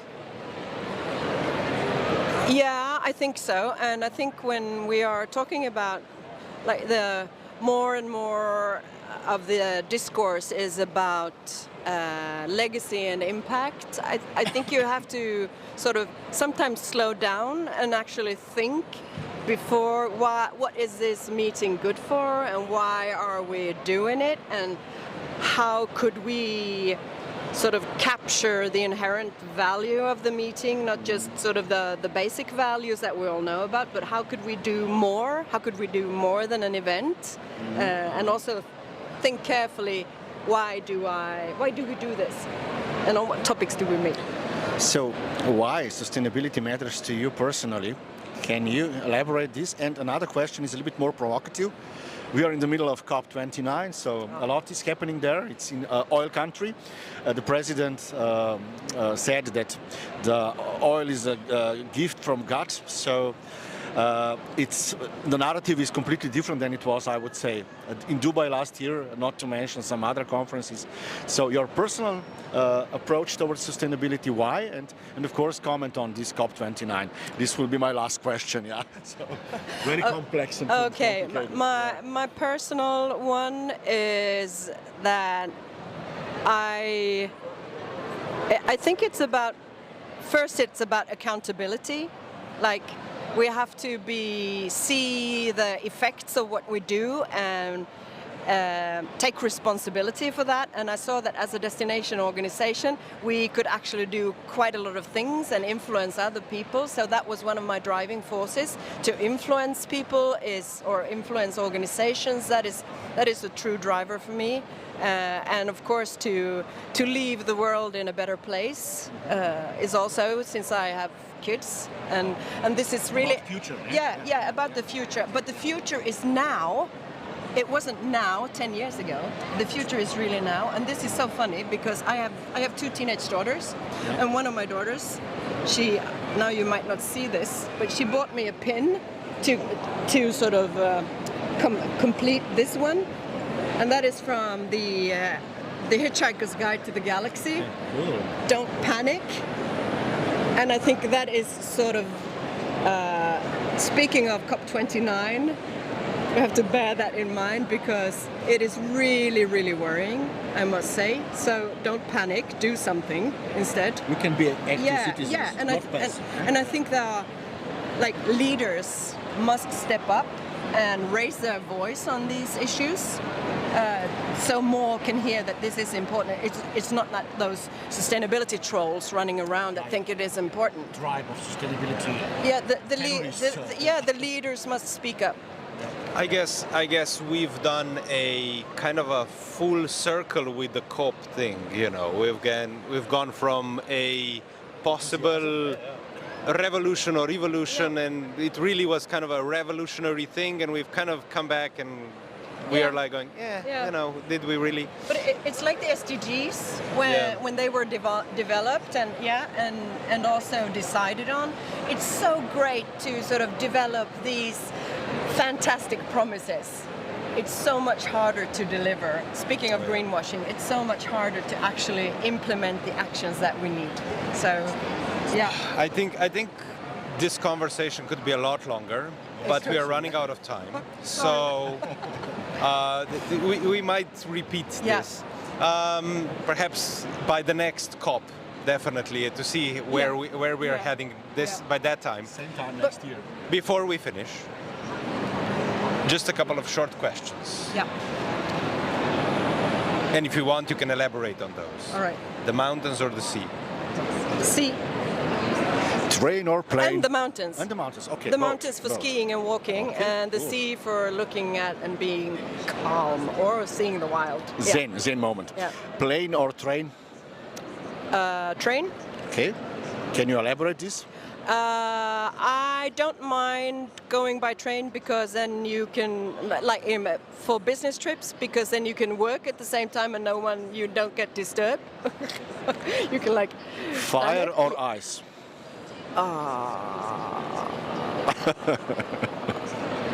Oh, that was a hard one. Fire. Fire. Oh, okay. Cool. Yeah, I would say fire. And that's just intuition. That? That's just intuition. Yeah, I think it is because I'm up north and I need some fire to get going. Otherwise, it would be too cool. Katarina, thanks a lot for being our Thank guest. you. Really, that was amazing Ljubljana talk. I agree, we can talk for hours, but time is limited. So thanks again. But we have to finish off on a positive. Absolutely positive. way. So keep it up, all of you out there. And don't panic. Stand don't tall. Panic. Stand Please tall. Don't panic. And come back in a few moments. Thanks. Thanks. Wow, very good. I mean, there's so many questions here. Yeah.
Talks recorded here at IBTM 2024, the place to be right now. And with Gorazd, we have another guest, fantastic games, Jesse Gaynor, Vice President of Growth and Partnership at C2. Thank you guys for having me. Thank you for being here. And I'll just go straight into the first question. Can you tell us about your journey and how you came to your current role at C2? Well, I will try to be succinct because that could take up all of this podcast, but okay. I have been at C2 for 5 years. It's actually my first role in the events world. I spent a career, 20 years in media and advertising. Previous to C2, I worked at Vice Media, leading branded partnerships, so really thinking about storytelling. And that's always been something that I've been very passionate about, is how do you create authentic stories through the work that we do. C2 has always been a huge part of my life because I've lived in Montreal for 20 years, and our flagship event, C2 Montreal, was an event I attended every year. And so I had an opportunity, as I was transitioning out of my last job, to join the team, and I started on. My work predominantly is on the studio part of our business, so I started in sales there and now have been there for 5 years, and it's been a wild journey because I joined in October of 2019 into events. 6 months, but yeah, right, and thinking, nothing Amazing wrong. time. Nothing wrong can happen in this industry. And so I don't mean to make light of it because it was obviously a terrible time for our industry and for a lot of people, but I like to joke that I've been there for 5 years, but it feels like I've been there for 100 because we went through so many things in that period of time. So I was really there through our entire transition to digital, our hybrid, and then coming back to live. Wow. Yeah, amazing. I'm a big fan of your event, of course. I'm following this event, your event for ages, I would say, from the beginning. But you always put participants into the focus. They are always in the center of what you are doing. And how do you maintain that, you know? You never go out of this in a way that brand is number one and then the rest, you know, so. Well, I love that question, and thank you. Yeah. But I think to us, it's not a conflict between brand or participants because our brand intrinsically is linked to this idea of understanding who our participants are and why do they come to our events, right? And all of our design decisions really think about how do we host people so that they feel chosen, special, that they're engaged with that content, right? When we think about, people think about C2, they think of this, the wild Cirque du Soleil design. But all of that is in service of an idea or a concept and how to draw people into an idea, right? So everything that we do is really based on connecting with the emotionally and deeply with the people who attend our events. Mm-hmm. I learned that you want to be the best, not the biggest, but you're growing somehow, you know? What is happening? What is your strategy in regards of growth, actually? And of course, is growth the only possible option? Or the growth is another option? Well, that's it. A lot of questions in one question. I like that. I do that all the time as well, too. I say you can grow in different ways. And when it comes to our flagship, what we realized is that, again, it really comes back to what is the story we are trying to tell at C2, and typically the event it's 3 days, it's 5,000 people. And before the pandemic, 2018, 2019, it started to get bigger. We were at 6,000, and then I think in 2019 we were at 7,000. And we realized at a certain scale, C2 stops becoming C2, right? We need to create an atmosphere where the right group of people are there, that the quality of audience is there, right? That we are still attracting our community to this event as opposed to just trying to sell more tickets and more sponsorships. Because for us, growing that broader or bigger or having more of that sort of stuff will dilute the story or dilute the brand. And so for us, where we see our growth is really not so much in the size of the event, but if we're able to have more impact, if those sort of wow moments that are triply C2 can continue to sort of expand and resonate and sort of go beyond our little community in Montreal, that to us is growth. And then obviously our studio business. So we produce it besides our C2 Montreal, we produce events for companies all over the world. And that's really our growth engine. That's what pays the bills. You said a word there that I was kind of waiting to say myself, and that is community. C2 has a community. How would you describe it? That's a very good question. I think at the surface, when we talk about our audience or participants or people who come to C2, you can look at the superficial, right? Which is what industries do they come from, what level of seniority. But I think the best way to answer that question is to talk a little bit about what C2 stands for, right? It is the event is the intersection of commerce and creativity, right? So our audience is really made up of business people who understand and are curious about how can creative industries drive their thought process to solve some of the challenges that they're facing today, right? So I think we are this wonderful mix of circus folk and creators and technologists and business people who come together to sort of explore that intersection, and that's always been the heart of what C2 is in our community. So do you believe that AI will replace logistics at events, but this creative part will stay? I mean, there is a kind of conflict between creative part and logistics part. Here, if you look around, it's more about logistics than about creativity. Of course, there are other events where you can find people with the same mindset, you know, but I do believe that high tech and high touch, that's the dilemma. What can you say about it? So I will not be. I'm not going to. Again, a lot of questions. I love it. I love it. I love it. I don't purport to be an expert, but I actually watched a talk recently with Ben Affleck talking about this exact thing in terms of AI and its effect on creativity, and he said something that that resonated with me, which is that from a technology standpoint, AI will actually drive a lot of will make some big changes, right?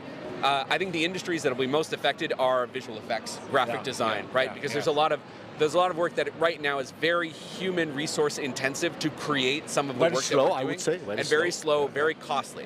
What this will do, and I think what AI will do, will democratize some of that work. Obviously, it's going to impact those industries, but it will make it easier for smaller groups of people to be that creative. I don't believe that AI will replace the ability to think about how we come together as humans, right? Because that is an inherently human thing. It's the reason we come to these things. It's the reason digital events don't replace what we do, because there is something deeply ingrained in us as a species that we need to have physical connection. And look, Ray Kurzweil may disagree with me, but I don't think AI will be able to replace that creativity for quite some time. Amazing. Well, what is your feeling then? What was your feeling during the Corona times about? You already answered that, but you know, we experienced a lot of hybrid events and so on. What is the future of those events? In your personal opinion, are you doing also hybrids at C2 or? Great question. So our experience, I'll answer you because you're like me. You ask many questions in one question. Course, yes. So first, our experience, like everybody else, and what I appreciated in my time at C2 is we are a live events company, and it's what we know. During the pandemic, we could have stuck our heads in the sand, right, and just said, nope, we're not doing this. But we tried stuff. We decided to pivot to digital. We experimented with a lot of different tools. Half of what we did wasn't very good, I would say, because it was messy and we were going through it with our clients. You know, because that was my feeling too. And I think now that we're coming out of it, what we've also realized is where are we putting our energy? And for us, we also realize is that there are experts out there who really understand that space and are building the best tools in the market. We, instead of trying to reinvent the wheel, when it comes to digital and hybrid solutions, we're always looking for the best partners. And we think about how do we apply our methodology that works in person and thinking about how it translates. Because I think what we have all realized about the digital space is digital events cannot just be a carbon copy of what works in person. It just doesn't translate correctly, right? But what I've seen in the marketplace was interesting is we thought coming out of the pandemic that people, hybrid's the future. Everyone's going to do hybrid events. And it just, at least in our world, that's not... Metaverse. No. This is going to be the case, right? Do you have an avatar? No, I don't. But most of our clients whenever they're coming to us for events, we ask them, okay, do you want this to be hybrid? No. I think we're in a point now, at least in corporate events, where people want to get back in person. I think that things like the metaverse and those sort of solutions will eventually become more mainstream, but for now, honestly, our reality is people are, I think, a little hungover from digital. There's this really big kind of a break in a society where we live in and the events that we create. So the AI is coming in, it's changing our world, it's faking our world, we are confused, we don't know what's true, what's not, what's real, what's not. At the same time, we know we can create better events, more creative events. We know what the purpose of events is. We know we want to bring people together. We want to allow them to network because they cannot do it properly online, as we said. But tell me, how do we manage that instead of creative, innovative, creative events, we are usually repeating the same old, boring thing? Oh, I love that. So I think what's great about your question is the way that you phrased it is that we all know.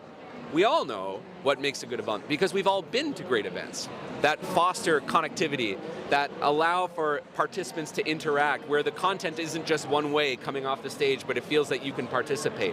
Yeah. So why is it that so many of the events that we go to are old white dude on stage, PowerPoint talking to us, right? Panel discussion, you know. Yeah, exactly. That's another discussion. However, so I think there's not a simple answer to that, but you have to think about who is planning events and where the money is, right? I'm in a group right now that's traveling to this event that's really focused on thinking about how do corporate events and how do you evolve that. And one of the biggest challenges in the industry isn't that we lack creativity, it's that we lack the resources and the buy-in sometimes in organizations to be able to push the boundaries. The problem is sometimes the very traditional format, if you're trying to sell through to, let's say, the chief marketing officer of a technology company, hey, we want to fully reinvent your user conference and make it way better, but it's going to cost you X amount more, right? In a lot of cases, they're doing their budget exercise and they look at events, and events are one huge sunk cost at one time of the year. You're usually the first thing to get cut. So sometimes it's very difficult for some of even very creative, progressive events professionals to push through the idea of why we need to make the events that way. And I think the work we do at C2 is really about thinking about how do you talk about the strategy of those things? How do they actually drive return on investment? How do they drive success? How do you measure that success of those sort of more creative, engaging elements, right? And so we're a big evangelist for that, but it's taking time, but we're seeing that change. People are starting, at least we're starting to see it. If you look around, what will change this event into C2 experience?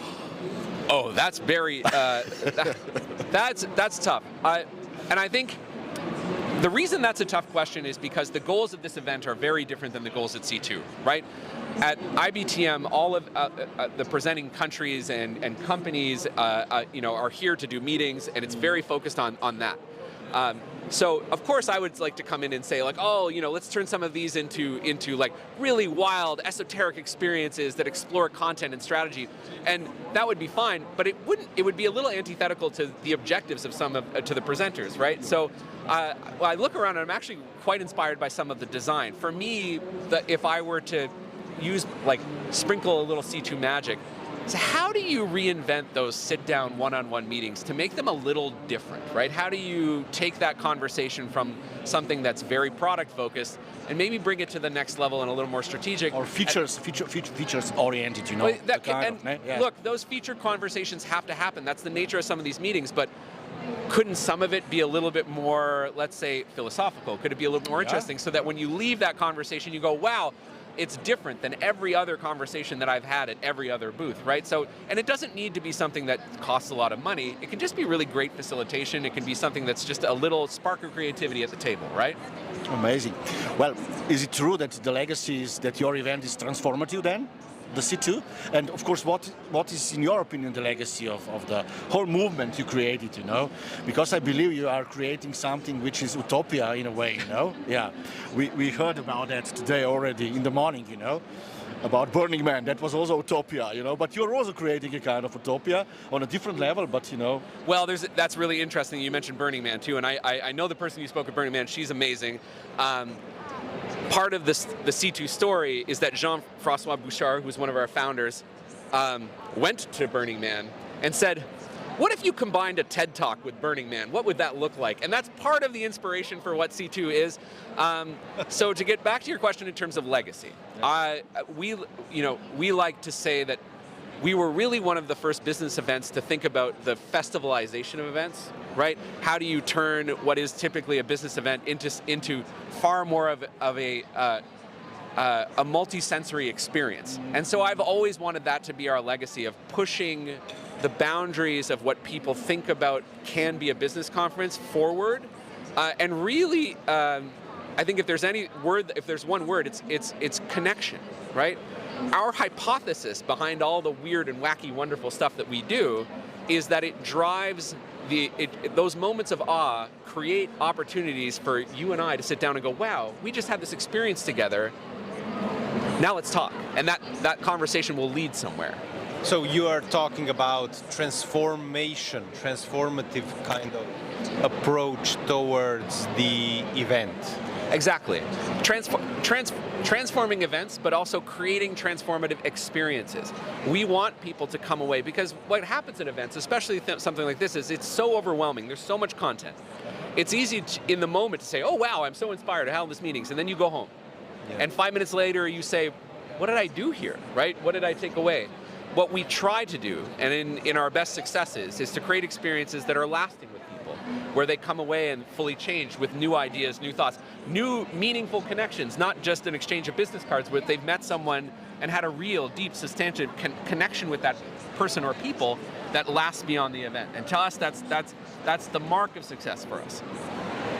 So, because you're in charge, you're the Vice President of Growth and Partnership, I gotta ask you, so what do you wish to achieve from a standpoint of professional growth? Oh, personally? As well.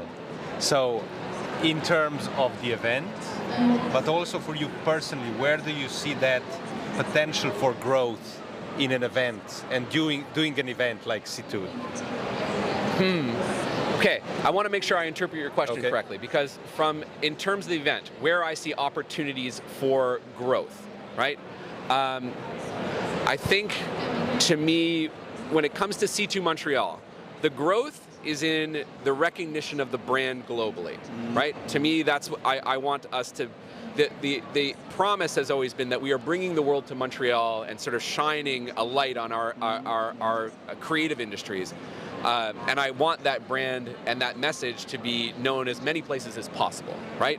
When it comes to our studio business, our growth is, how many cool clients do we have? Are we doing really good work? When we deliver for those clients, is it not just that we're producing their event, but we're bringing that C2 magic to their event?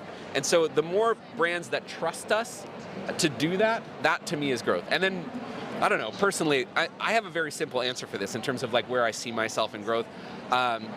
It's, to me, the gratification professionally, am I doing cool stuff with cool people? And that's it. That's the measure.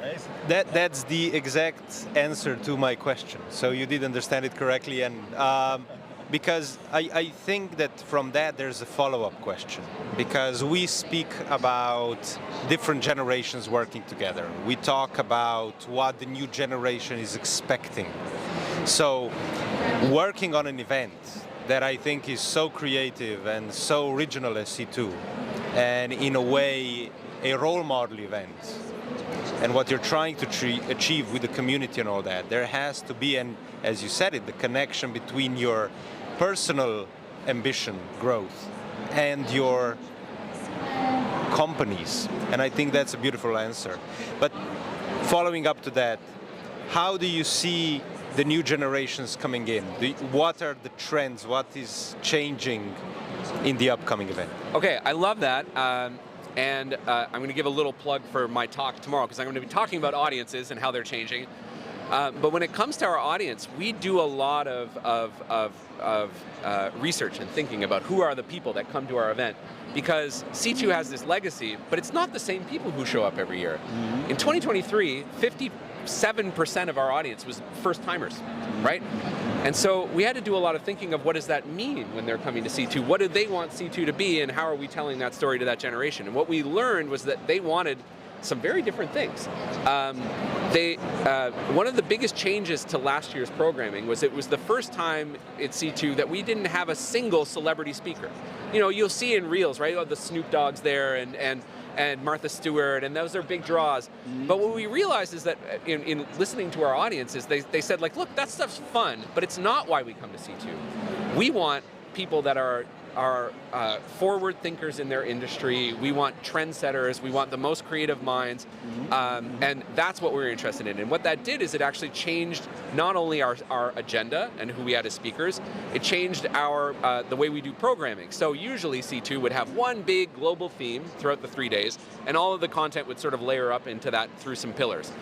This was the first year where now each day of C2 focuses on a very particular topic. So day 1 is immersive experiences, day 2 is sustainability, day 3 is AI and commerce. Because our audience said, look, these are the things we care about. So it allows us to drill down on those topics into a very specific way. And lastly, what I'll say is what changed is that change in programming saved us a ton of money on speaker fees, because we're not paying Snoop Dogg to show up, or we're not paying Martha Stewart to show up, and allowed it to invest into, I think, a pretty critical area of our brand, which are those collaborative experiences that C2 are known for. Because our audience was saying, look, that's what we want, right? That's what we know about C2. And again, even the younger generation that's known us because they've come to attend the event, they hear about it, that's what they continue to tell us. This is what makes you guys unique, because we can go to other events and hear speakers and meet people. What makes you unique is the way that you bring people together and create those sort of once-in-a-lifetime experiences. So how far do you go in regards of sustainability? Because this is an important topic we just learned. Do you measure the carbon footprint of your event and everything what is behind, or? Yeah, absolutely. So we spend a lot of time thinking about sustainability. Events are, are resource intensive. It's something that our industry has to spend a lot more time on. So when it comes to the ways that we approach that, I can give a few examples. Is that we really go deep in terms of like all the materiality of the event. How is that being repurposed?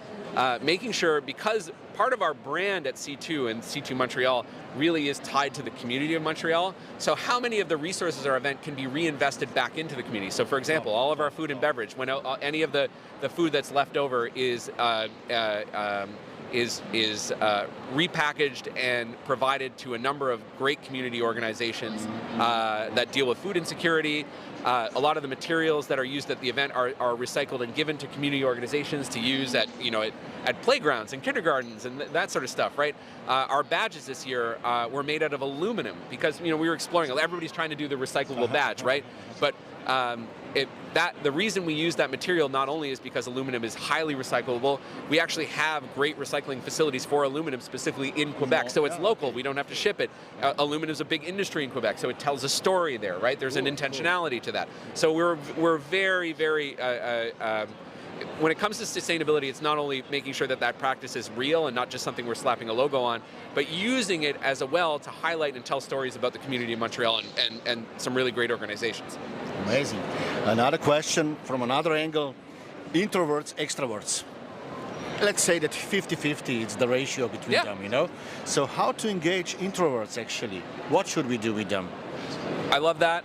We do a lot of thinking about that at C2 because most events, I think we can agree, are designed for like lunatic extroverts like me who love to shake hands and hand out business cards. But Gorazd, you're right. It's there's a huge percentage of every population events who do not feel comfortable engaging that way. And so I think I can give the best example I can give about how we approach that is some work we did for Twitch, the streaming platform, a few years ago. We did an event for them for their top 100 content creators in North America. And what came out of that research was those content creators are very comfortable in front of a camera, right? Streaming to millions of people, highly anxious about coming in person. And this was a networking event. Twitch wanted them to create a community. So when we think about how do we create those experiences for introverts, we think about low stimulus, smaller group settings, really creating intentional facilitation that allows people to open up without feeling self-conscious, right? We have experiences where people will actually share while they have blindfolds on so that they don't feel the pressure of having to make eye contact. So we really do a lot of thinking about that because I think it's a missed opportunity in a lot of events. Especially when it comes to introverts, there's the concept of the social battery, right? Events like this, especially trade shows, are so high energy, and it's easy to get overwhelmed. So really thinking about it, and they do a good job here, having zones where you can go and chill out, right? And deconnect and de-stress and sort of have a low sensory environment, right? That's crucially important, right? To design for other types of. Like a beehive, you know? It does. It does sound like a beehive, and we forget that there's people that are extremely, they react towards all of the Sensitive, lights. yeah. And sensitive, and sensoric sensitivity is a huge thing that I think we're kind of opening up as an industry. Because we're coming to the end of the time slot that we have, I mean, this is an amazing conversation. I think we could go for a while. Oh yeah, oh yeah. Sure. Jesse, just a couple of quick fire questions. The first one: apple or pineapple? Pineapple. Okay. I've got one on my arm. Excellent. Yeah. America or Europe? That one is crazy. Europe. Why? Well, have you seen what America's doing lately? I won't go beyond that. Burning Man or C2? Stupid C2, question, of C2 course. all day. Of course, yeah. Thank you very much. Thank this you, was guys. an amazing conversation. Really a pleasure. Thank you for coming to Thanks Ljubljana a lot. Talks. Thank you so much, guys. Have a great day. Thank you. Thank you. It's cool. Really cool. Awesome. Thank you, guys. That was really fun.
Ljubljana Talks, here live at IBTM 2024. With Gorazd, we have another great guest, Bo Kruger, the meeting designer, moving minds, and of course a speaker this year here at IBTM. We go, I would say, a few years back. We've crossed paths, and always great fun. And I know what you're doing now. Our viewers know what you're doing now, but how did you get to where you are right now, Bo? Oh, yeah, actually I don't come from the meeting industry. I was working at the Danish Institute of Technology as an innovation consultant. And at that point, that's more than 20 years ago. And I realized that my working life would be a lot of meetings. I didn't realize that when I was studying. So at one point I decided I wanted to change the meetings because I thought they were super boring. So I started talking about how you could change meetings, make them more innovative and creative. And then someone heard that, and a publisher, and she asked me to write a book about that. I wrote a book. It became a bestseller in Denmark, and suddenly I was a meeting expert. So I didn't expect that to come. So you didn't fall in love with meetings. You were enraged by meetings. Yeah, you could say so.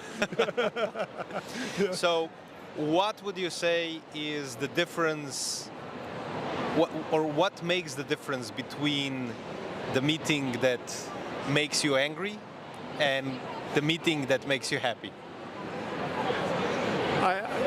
That's a good question. But to put it simple, I think like most other people, if I think I waste my time, I often hear people say, can we finish this meeting so I can do something of my real work? If you leave a meeting with that feeling, then something's gone wrong. But that's the minimum. I mean, you don't want it to be a waste of time. The maximum would be that I leave the meeting and I met wonderful people like you. Last time we met, I was in a schooner, I think, in the Faroe Islands. So when you get this kind of experience, you connect with people, you think you learn something, and you go out of the meeting and think you have become a better person and you have expanded your mental view on the world. That's what I'm striving towards. So yeah, that's what I love about meetings. Amazing. But coming back to your background, geography, Greenland, Copenhagen, what can you say about that? These are some dots. Yeah, yeah. Any comment on that? You are a geographer too, I know that. Yes. Yeah, so yes, I am. Yeah, yeah. And people always ask me, I was studying geography at university and education. And they always ask me, so what does that have to do with meetings?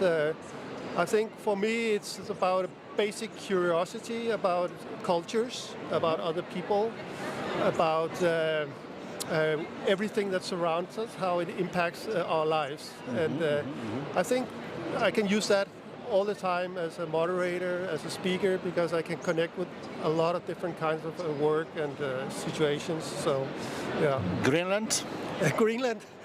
I was born north of the Arctic Circle. And I lived in Greenland. This is a little secret you want to share with you. Yeah. I lived there until I was 7 years old, and then I moved to Denmark. So, and actually, when I was a small kid, I could speak the native language, which I cannot anymore, which is quite weird. So somehow it's gone. Boy, is it true what I learned from you actually that we spent 4 to 5 years on boring meetings? Is that true? I think you told me that. 4 to 5 years on boring meetings, guys. That's a lot. Yeah, I mean, after you work with us guys, it's only 2 or 3 years. Okay. No, but really consider this. Yeah, if you spend, I mean, some people spend pretty much all of their working time in meetings. And now we're talking smaller meetings as well. And I'm sure when they were kids and you asked them, what do you want to do when you grow up, they would never say, go to meetings. But that's what a lot of work life looks like today. So I think we have an obligation not only to create productivity by creating great meetings, but also to have decent lives. We have to have meaningful lives. And so we have to make those meetings, if we need them, and I think we often do, we have to make them really, really good. So it don't feel like boring meetings, but a good spending of your time. Out of all the classic formats, you just wrote a LinkedIn post last week. It was really interesting. You always find some new methods and techniques how to engage with participants. But out of the existing methods, what is the most boring one? The most boring one. I mean, first of all, that would be one lecture after the other. Okay. And number two would be panels. Panels. Yeah. Especially if, I mean, I think a lot of people like panels, but it's usually the ones sitting in the panel who loves it. No. It's. I guess, if panel works as a kind of a self-promoting tool, you know, we're now in a panel. This is we're now doing a panel. So you should be super bored now. Yes, this is a panel. we're amazing. You know, it's a kind of a self-promoting thing in a way. When you look at how meetings have been done and how meetings are done, how will meetings be done now that we have artificial intelligence and that we have all the tools out there? Do you think the meetings are changing? I mean, it has to change. Let me put it like this. Meetings have been around for thousands of years. So that's a clear sign that something works well. So I don't think it will disappear at all. I think the classic format, like talking together like we do now, will always be there. But I see AI as an opportunity to enhance meetings and maybe also transform meetings, do something completely different. For example, I mean, right now it's still a new technology in the way with ChatGPT and so on. Something I have been using recently is to wrap up a meeting or a training session. I take all the key points of the meeting and then I write a song. I don't write it, but I prompt a song on AI, and then I play the song, and people actually listen to that song. And so you can... Are you making money on Spotify out of that?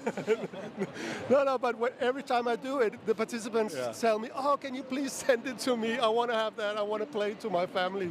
When did that ever happen with a minute from a meeting? So AI has, of course, a lot of opportunities, a lot of things we can do. But there are also some pitfalls and some risks. But the way I look at it is that the more digital our world becomes, the more we need in-person contact.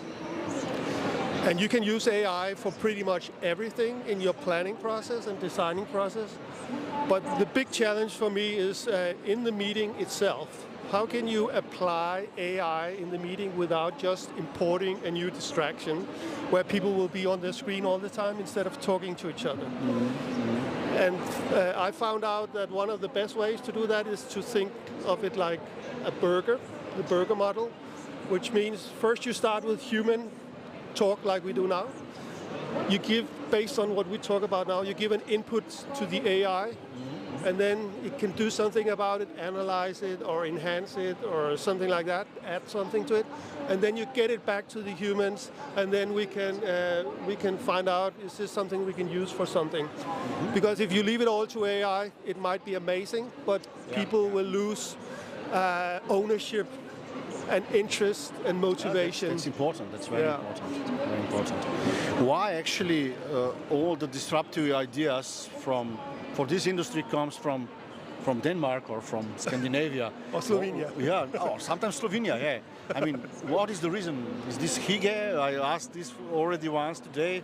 Hygge you are developing from childhood on, you know. Why you have such an ecosystem for that? And should meetings include Hygge every time? You told me that we need to create living rooms. And you created living room in Copenhagen. I remember that living room at MPI conference. Am I right? That's true. It was a living room actually. We tried to simulate that. I mean, first of all, I wouldn't claim that all ideas come from Denmark or Scandinavia, but it's true. A lot of things come from there. But actually, I think it starts in the schools. There was a huge research trying to look at why are some countries happier than others.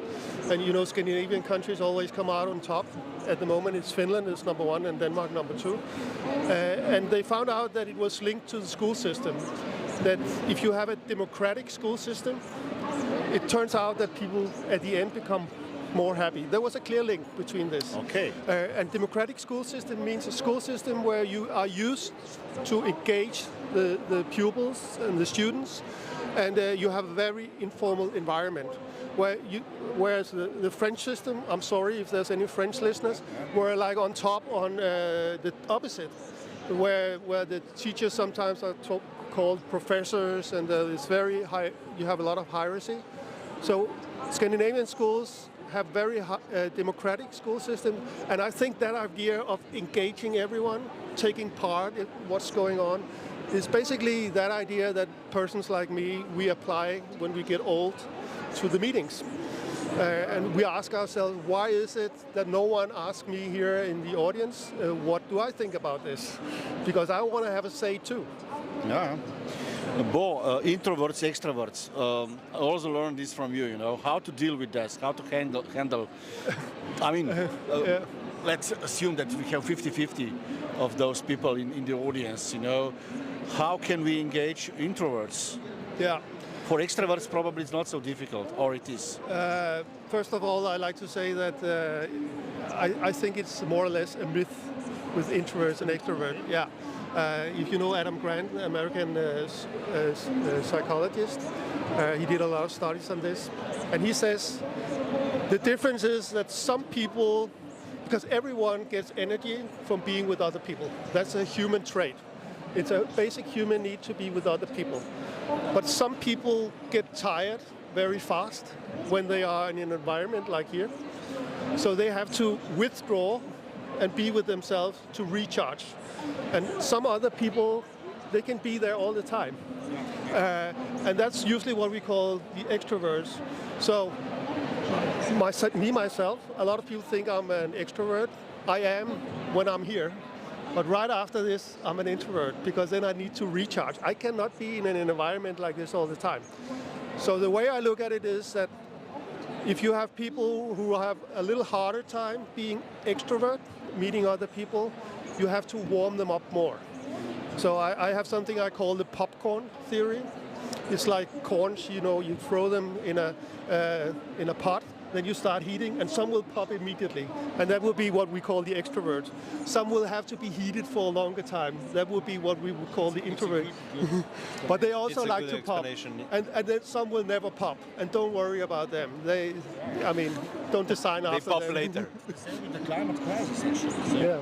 You have those who are against, who are not non-believers. You explain everything now with this part, so I have a clear picture. So yeah, go on. I like climate crisis, warming stuff up. I mean, then it gets. Are we done? Then this is the. Yeah, we fixed the climate crisis. This is this. We solved the problem. There you go, and no beer involved. If we look at the necessity of human beings to meet. You said it is one of our main activities for thousands of years, right? So the campfire kind of concept revolves around that, and you know, eat those berries but don't eat the green ones, you know, and all that stuff. So there is a book called Social that talks about how human brain basically has been proven that even when you are doing something very actively, within seconds, basically, your brain goes back to calculating social relations of yourself with the others. So we are social regardless of introverted or extroverted. I think it's also a cultural thing. Some people will be more open towards communicating than the others. Now, one thing that we used to talk a lot in the meetings industry, and we don't talk a lot anymore because we talk about everything else, but it is the cultural differences. Now, you moderate many events globally. And, you know, Europe, Asia, US. How do you gap those cultural differences yourself to engage people so that they come, let's say, on the same base? I think what I do is I don't focus on the difference. I focus on where we are similar. And in my belief, the similarities are maybe 80 to 9%. We are all humans and we have the same basic needs. There's also a lot of research in this. Everyone wants to connect, everyone wants to experience autonomy, everyone wants to become better at their job and so on. Everyone wants to experience that. And then it might have cultural flavors. There's a layer on top of that. But in my experience, I always hear all the time, because I engage people a lot in the activities I do, and people always tell me, you can't do that with Asians, you can't do that with this and that, or bankers or CEOs and I've seen all the time that you can do that. So I think, my advice is to focus more on what puts us together than the differences, because I think we focus too much on how we're different. Also regarding ages, I saw studies showing that age difference is overrated. We are not that different. We're not that different. So sometimes we have a story which is, oh, the old generations. Tell this to younger generation, to Z, you know. They believe that you are a boomer, or I am a boomer. Yeah, but they also tell me I couldn't work with AI, and I do that all the time, for example, because I'm a boomer. But all the old ones and the young ones, they still have the same need of connecting. So we have the idea sometimes, the older ones of us, that the young people want to be on their phones and devices all the time, but they also need to connect. So now I'm more relaxed, it's okay. Yeah. So, Bo, another thing I want to ask you is about how do you recognize a good moderator? What would you say? And coming back a little bit, what is happening with motivation? Is still there or it's dead? Motivation? Yeah. No, motivation doesn't exist anymore. It was a Danish meeting design concept. But you were behind that too, no? Yeah, I was one of the co-inventors for that. But maybe we have something else coming up. So we are, let's see. What is the difference? What is the definition of a good moderator? How to recognize the good moderator? I mean, some people would say that a good moderator is radical neutral, meaning your focus as a moderator is always on the process. How can you make people collaborate? So you try not to have too many opinions about the content. You leave that to the audience or the participants. In my opinion, the most important thing is I see a lot of moderators comes from television. And they're really good on stage, doing what we do now. Like you guys, you do a great job. But for me, a good moderator is the one who can go beyond the stage and get out there and include the audience in what's going on. So many meetings looks too much like a TV program, especially if we go online. So for me, a good moderator can get beyond the stage and integrate everyone in the event. It's interesting, yeah. And sustainability, of course, at the end. What does it mean to you, actually? You're now part of our Project Planet Positive event, but what do you personally feel about it? Why this matters, why we need to change the way how we organize events, and why it's really enough of blah blah, as Greta said several times, as I told you already, I was born in Greenland. I was born right next to a big glacier in Ilulissat, and you often seen that in many nature programs. They go there and they see how the glacier is withdrawing. So I was born in nature, so it really, of course, made me really sad to know that these things are happening. And personally, I think, we have to do something about it for sure. And I think your project in Positive Planet, Planet Positive, is great because sometimes it starts with simply measuring what is it that we're doing, and then hopefully that can make us start doing something about it. But I think that there's a different perspective, which is that I am a very curious person. I love to try new things, and I love to face big challenges, and that's another way where you can maybe motivate yourself about this instead of looking at this like a horrible thing we have to solve. Why not look at it like a big mystery we all have to solve together? So it's it's not a mystery room, it's a mystery planet. We have to find a way to get out or stay in this planet without everything burning down around us. So.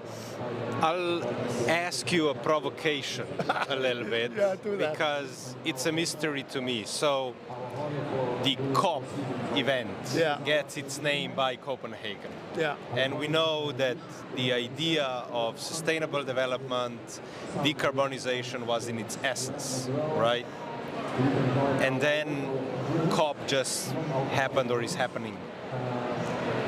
And it has a completely different subtone. How do you see that change from where it started and where it is now? Yeah. To be honest, I don't know too much about it. But my opinion is that we cannot wait for the leaders to find the solutions. So, and what we see right now is that not every of the major leaders are turning up to the meeting, so they're not prioritizing this enough. So then we have to do something else, like you do with your projects and all of us. I mean, it could start anywhere. Individual steps. Or communities or organizations or companies. For example, I would love to see the meeting industry get together and spend all their knowledge to help finding out how can we, as an industry so dependent on transportation, could we help finding a solution to the CO2 emission coming from transportation? Why don't we go in the front of this? I mean, the meeting industry as such. I think that's a good idea, really. Yeah, a good idea. Well, we are running out of time. It was a great discussion. The last thing I want to ask before we go to fire questions to you is about your hobbies, actually. Do you have any hobbies out of this? Where do you get your inspiration, actually? Well, I have many hobbies. I'm quite nerdy. I read a lot of stuff, and I usually test things out very fast. So I try to do the stuff I talk about. But also what I'm going to talk about tomorrow on the main stage. Yeah. I also do, like in my spare time, ice swimming, for example. Oh, okay. And I also climbed mountains. So I was on the Triglav, the highest mountain in Slovenia. With your son, yeah? Yeah, with my son. So I was told I'm half Slovenian. So of course, it's proven now. So it's no doubt. Have you been to Triglav? No, unfortunately. Have you been to Triglav? Oh, okay, good. Yeah. Sorry, guys, I was not on Triglav. So now, as real Slovenians, we can talk, and we'll just leave Gorazd out of the conversation. Sorry, Gorazd. Can I have your passport, please? Well, we usually finish off with a couple of quick fire questions. Yes, I love it. Which you can kind of just touch upon, or you can go into depth, whatever you feel like. Yeah. But I'm gonna start with whale or narwhal. A whale or narwhal? What do you prefer? Narwhal. Because we believe that the tooth of the narwhal was the unicorn, you know? That's where the myth comes from. Walking, cycling. Cycling. Really? Yeah. In Copenhagen we cycle all the time. Of course, cycle all the time. Another one is fire or ice. Fire or ice? Fire. Okay. Yeah, fire. It's very interesting because you do like ice swimming, so I thought you were going to say ice. No, but you go to the sauna right after, you know, so... Oh, so you do it for the sun? Yeah. One more question. The north or the south? Oh, the north. The north. Yeah. Bo, thank you very much. Thank you for coming to Ljubljana Talks and this great conversation, man. Thank you for your time. Thank you to Slovenian, and thank you to you. As well. Everybody keep posted. We'll have more shows coming up. Super. Wow, you are a legend. I hope it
IBTM 2024, and with Gorazd we have another fantastic guest to talk to, Anita Pajic, the director of Vienna Convention Bureau.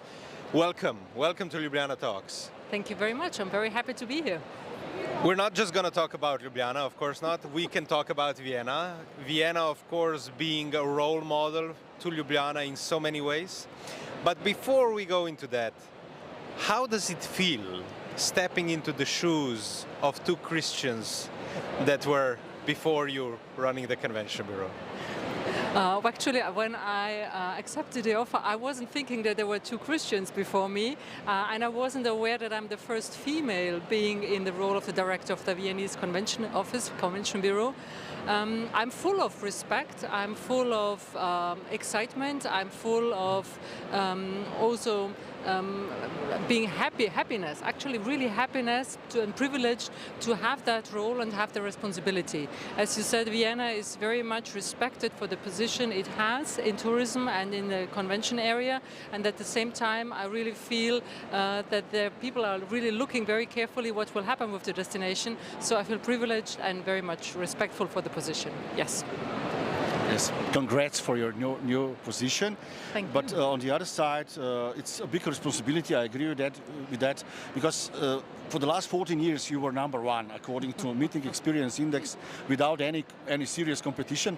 This year is a little bit harder, I would say, but still, I mean, Vienna is a role model, as Jan said. Why actually? Can you tell us why? There is not one single reason why Vienna is doing so well. It's a people's business we're working in, and people make the difference. I'm living in Vienna now for many, many years, nearly my whole life, and what really makes the difference in this business is that people do cooperate. They work together very strongly, and I think that's really crucial. But besides that, there is also a lot of good things, if I may call it that way, in Vienna. You have this wonderful heritage, you have this exceptional infrastructure, you have sustainability not just as a buzzword, but really being lived there. You have a development, you have innovation. This is really in the DNA from Vienna. So there are many, many, many reasons which do pay into that success, and really on top of it, or if you see it as a pyramid, on the bottom of it, really the fundament of that success, it's really people.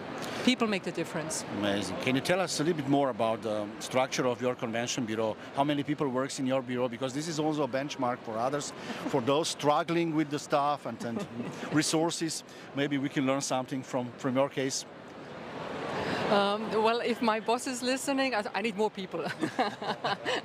I guess this is what everybody would say. Well, I'm very lucky to have an experienced team, and at the same time we have youngsters who are eager to work in that business. In total, we have 15 people in the convention office, and we are embedded in the Vienna Tourist Board. This might sound a lot, or maybe not a lot. There is always plenty of possibilities to do and plenty of developments you could really push forward, but what I think really made the difference a couple of years was the establishment of two teams in the Vienna Convention Office, one focusing on congresses and conventions and the other one on corporate meetings. Why did this make really a difference? Because these two areas have completely different logics and completely different customer journeys. So I think it was a smart move to have two dedicated teams offering tailor-made solutions for those specific customer journeys and really enhance those. So I think this is maybe the biggest difference to other convention offices. We have a similar setup. Of course, in our case, we don't have teams. We have a person doing the associations and a person doing the corporate. So shout out to Jure and Sara.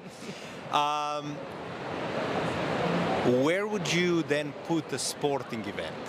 Because when we look at it, it falls in many ways more into the corporate kind of a segment because of, you know, it's not the typical convention center kind of a thing, but at the same time, in the background, there's usually an association that runs the sporting event. How do you view it? Do you have a mic in one of our meeting rooms? We had really very... Maybe. We had a lot of discussions about exactly that one, and we actually came up with the solution that we should put it in that team where there is a heart for that topic. Sport events, again, have a completely different logic, and you have to have some interest and some passion for that segment. So as you can really argue for either or, for both, it would fit for both. We actually right now are focusing more on who really loves that segment, and so where would be the best fit. And we strongly believe that this is a segment which will increase in the near future, and we do see already developments into that direction. And interesting, in some hotel chains, we did see that people have dedicated teams for the sporting segment. It's a beautiful answer to say whoever has the passion for it shall do it. I love that. I love that. And you can do that when you have a proper team, as you do. So I am really happy that I have. Yes, you do. You do. Yeah, another question is about innovations. You were always famous because of different innovations, startups and so on. Do you have a support for that? How do you actually support that part of the industry?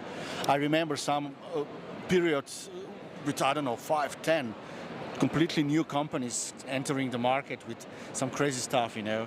It was before Corona, and even now I know that you have a lot of such companies. Is there any system behind, or how does it You work? mean in our bureau? In Austria or in Vienna, I would say, because these are all connected to the meetings industry, those innovations. Ne?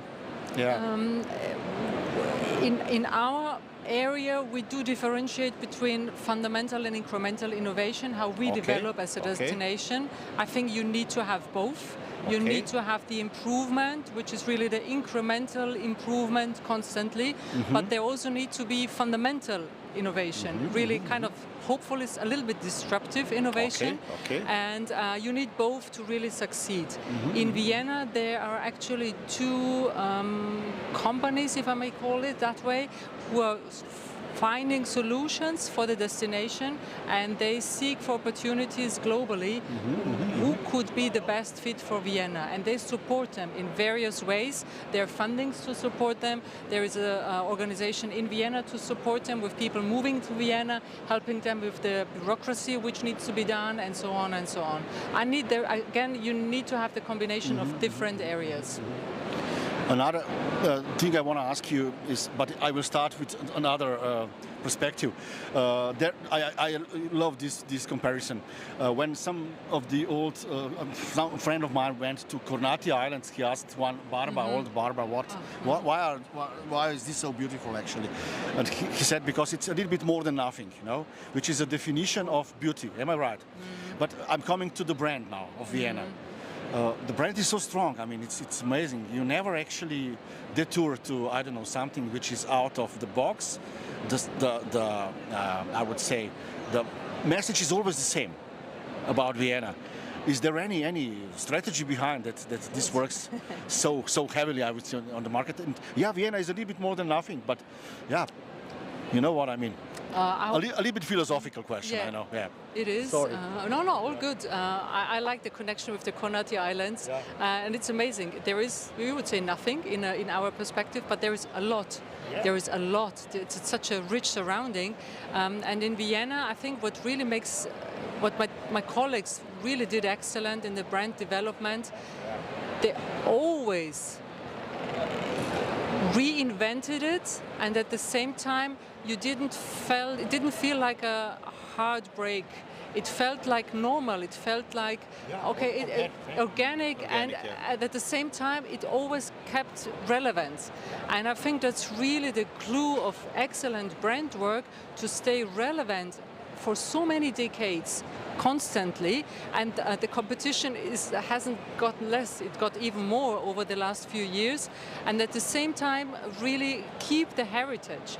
And I think that's really difficult to maintain that, to keep and embrace the heritage, and then at the same time be relevant for the upcoming generations. New markets came up, especially in Asia, but also if we look 20 years back, markets like the Middle East, and they discovered Vienna, they discovered Austria, they discovered Europe, and still today we also are relevant for them. So I think that's a combination of embracing the heritage and really focusing on the new and developing, and having always a relevance for the customer. It's a kind of fluency you have. Absolutely. Amazing. Yeah. There's another aspect of Vienna and consistency, and it's connected to a topic that I think everybody's in the industry is talking about. The associations are talking about, the CVBs are talking about it, and that is staff. How do you find staff, and how you are incredibly successful in staff retention? Can you tell us what the magic is? The magic formula. Well, if there is one, I don't have it. No, I'm just kidding. It's really a gift what we have in the Vienna Tourist Office. There is an excellent combination of people being there for many years, some of them for decades, which means they have a lot of knowledge about the destination and about the job. And at the same time, they're youngsters. And I think you have to have the combination of both. If you don't have the mixture, it's really a danger that you get stuck in your old ways of doing things and old ways of how you think. So it needs to be the combination. What is crucial again is how people work together. And just recently I saw on Instagram a post saying, company's culture is the feeling you have on Sunday evening about Monday morning. So I like that very much. Yep. And if it feels like, oh my goodness, morning, Monday, or do you feel, hey, another week, another couple of interesting projects. Looking so forward to seeing somebody. So, and that's exactly the feeling you have on Sunday evening about Monday morning. It really puts it really to the point. And I love it. And it seems like we do have a wonderful feeling on Sunday evening and looking forward to Monday morning. And I do very much. Amazing, amazing. What about the project competition, which was developed a long time ago with Barcelona and I think with some other big cities? Is this still active or it's not active anymore? Through pandemic, it got a little bit paused, and we right now are starting to talk again and to reinvent it. I strongly believe that this is really necessary to do. Why? We used to have the model of the Homo economicus, and it should be the Homo operaticus, cooperaticus, working together. That's the only difference we can make, working together in the destination, working together in the region, working together in Europe. And combinations and cooperations, competition with Barcelona, with Berlin, with other destinations could help us in Europe to really show how much we have to offer. And I strongly believe that this is a step forward. And through pandemic, it got stuck a little bit. We know the circumstances, but now pandemic is over and we are opening a new book. Do you still believe, or do you believe that Europe is #1 in meetings and events? What is the zeitgeist of the situation on the market? Excellent question. We just have been in Abu Dhabi a couple of weeks ago, and it's really overwhelming what's happening in that part of the world. Big congratulations to the people there, what they're doing and how they are developing in a speed which is mind-blowing, I have to say. And at the same time, I think Europe is just awesome in its own way. Very authentic, very rich with the past, with the heritage, and at the same time always keeping to innovate, which I think is necessary. At the same time, I think that we have to be very careful not to rely on the success from the past. And I do have the feeling sometimes in some conversations that we underestimate some emerging markets and that we are a little bit too proud on what we have achieved through the past decades. And it needs to have the growth mindset to appreciate what we have, but at the same time don't get stuck. And sometimes I have the feeling that in Europe we tend a little bit to be, if I may say, arrogant. Sometimes we are the superstars and we invented it and we know how it works, which is okay to be proud of what we have achieved. But you know, nobody has a guarantee for being successful for the future. You have to work hard to have also success for the future, and you have to develop. You have to have an open mindset. It needs to have the embracement of the technologies, of the evolvements, of the innovations, of what's happening all over the places, and don't underestimate the emerging markets. And automotive is a great example. Oh yes, absolutely. A couple of years back, we thought we are the center of that sector, of that. We are saying how it works, and everybody else has to copy. And this is dangerous. And there is no guarantee for success for the future. You have to keep working on it. I'm a strongly believer for that. I would like to take that same thought and put it on to the meetings industry, because you've been in the meetings industry now for about a year.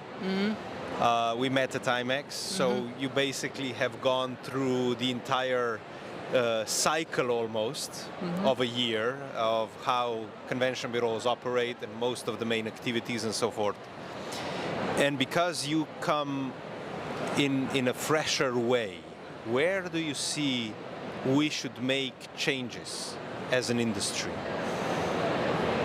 If any, of course. Yes, I think we are focusing very much on quantitative numbers.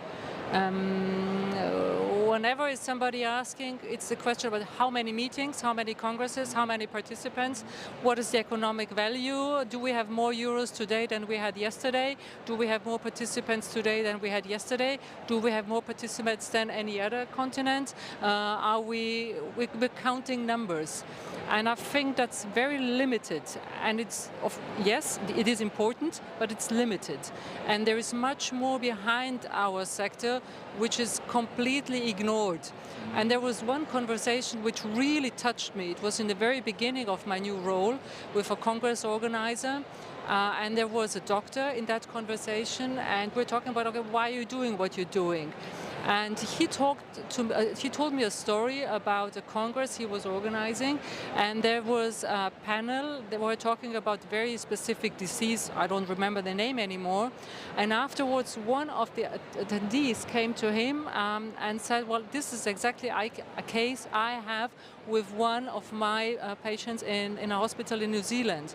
And with what he heard on that panel, he could save that boy in New Zealand. And he said, I mean, this is really what makes the difference. This is why we do congresses. This is what really it is about. It's not about the carbon footprint. It is not about flying around places and so, but this is what makes the difference. And this is what's happening. And we're not talking about that at all. Not in the local environment, not in the local society. And it's so rich, and everybody who had maybe a case in a family, with your relatives, with your beloved ones, you would love to have a doctor knowing how to help you, how to save maybe somebody's life, and we're not talking about that in our business. Talking about microphones in meeting rooms. If we know that actually Austria and Vienna have basically, I would say, the longest standing statistics of tourism arrivals and general tourism statistics, where do you see we have to make that change to introduce that measurement to calculate that true value of the industry? If I would have an answer, it would make my life easier. I don't have it yet. There is a saying from Peter Drucker, what's being measured is being done, and if it's not measured, it's not being done. And I struggle with that because I don't know yet how to measure it. And I strongly believe we need to have that component, because more euros and more attendees, yes, it is important, but it's not enough. It's not enough. There's so much more than that, and we need to talk about that. And it will help us with all those over-tourism discussions. It would help us with infrastructure. It would help us with sustainability, focusing on environment. It would help us on so many other topics, because business events are more than just that. Absolutely. So you are saying that we need to measure the regenerative effects, which we all talk about, but we never put this into money, or I don't know, real actions. So I absolutely agree with that. So this is beyond carbon footprint, absolutely. Yes. Yeah. Last but not least, because we are running out of time, well, I really like the idea that Europe is still authentic, and I need to mention all these special venues you have in Vienna. That's amazing. I mean, those venues are ready for action. These are venues who knows how to deal with the meetings and events, which is a big difference. If you have just a venue, which is, I don't know, public institution. Is there anything new coming? Because always there is something new in Vienna. Yes. Can you share some of the novelties, Yes. actually? Brand new information. Just announced on Monday, if I remember correctly. We will have a new arena. And it has been just announced 2 days ago, and it's supposed to be ready by 2030, and will have a capacity of 20,000 people.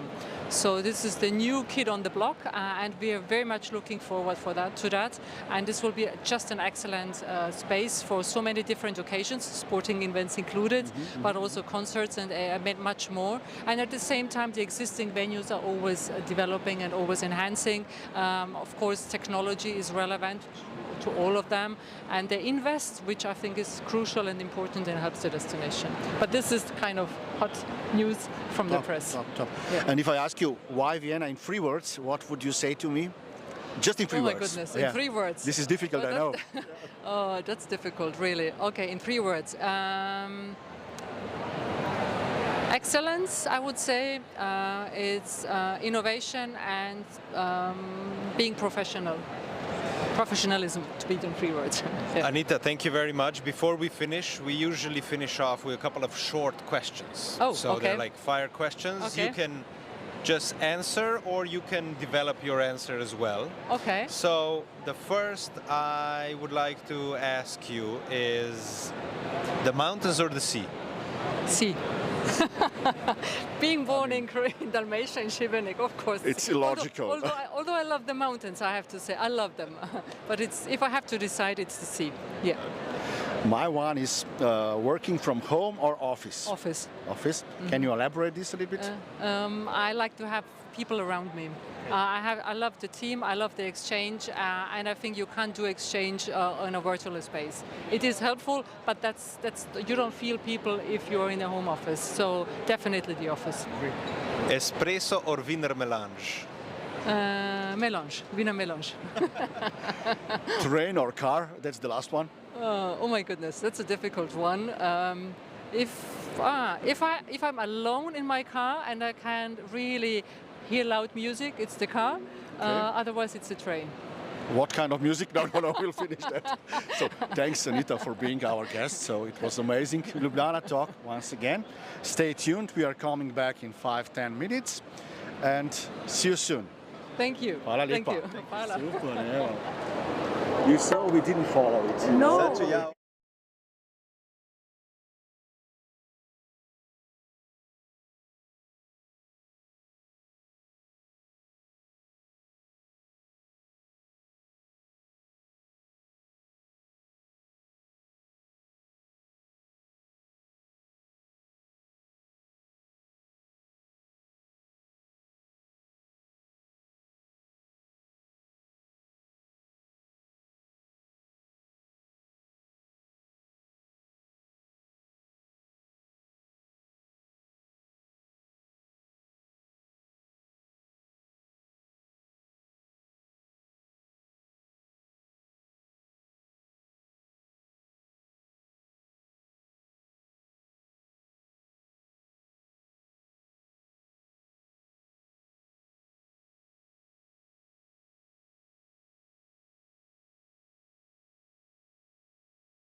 At IBTM 2024, and with Gorazd we have another great conversation ahead of us with Ian Bittron from ISPIM, an association that is all dedicated to managing innovation. There you go. So we'll be talking about innovation, we'll be talking about associations, we'll be talking about, well, the hottest topic of IBTM, and that is that you are now the proud ambassador of Slovenia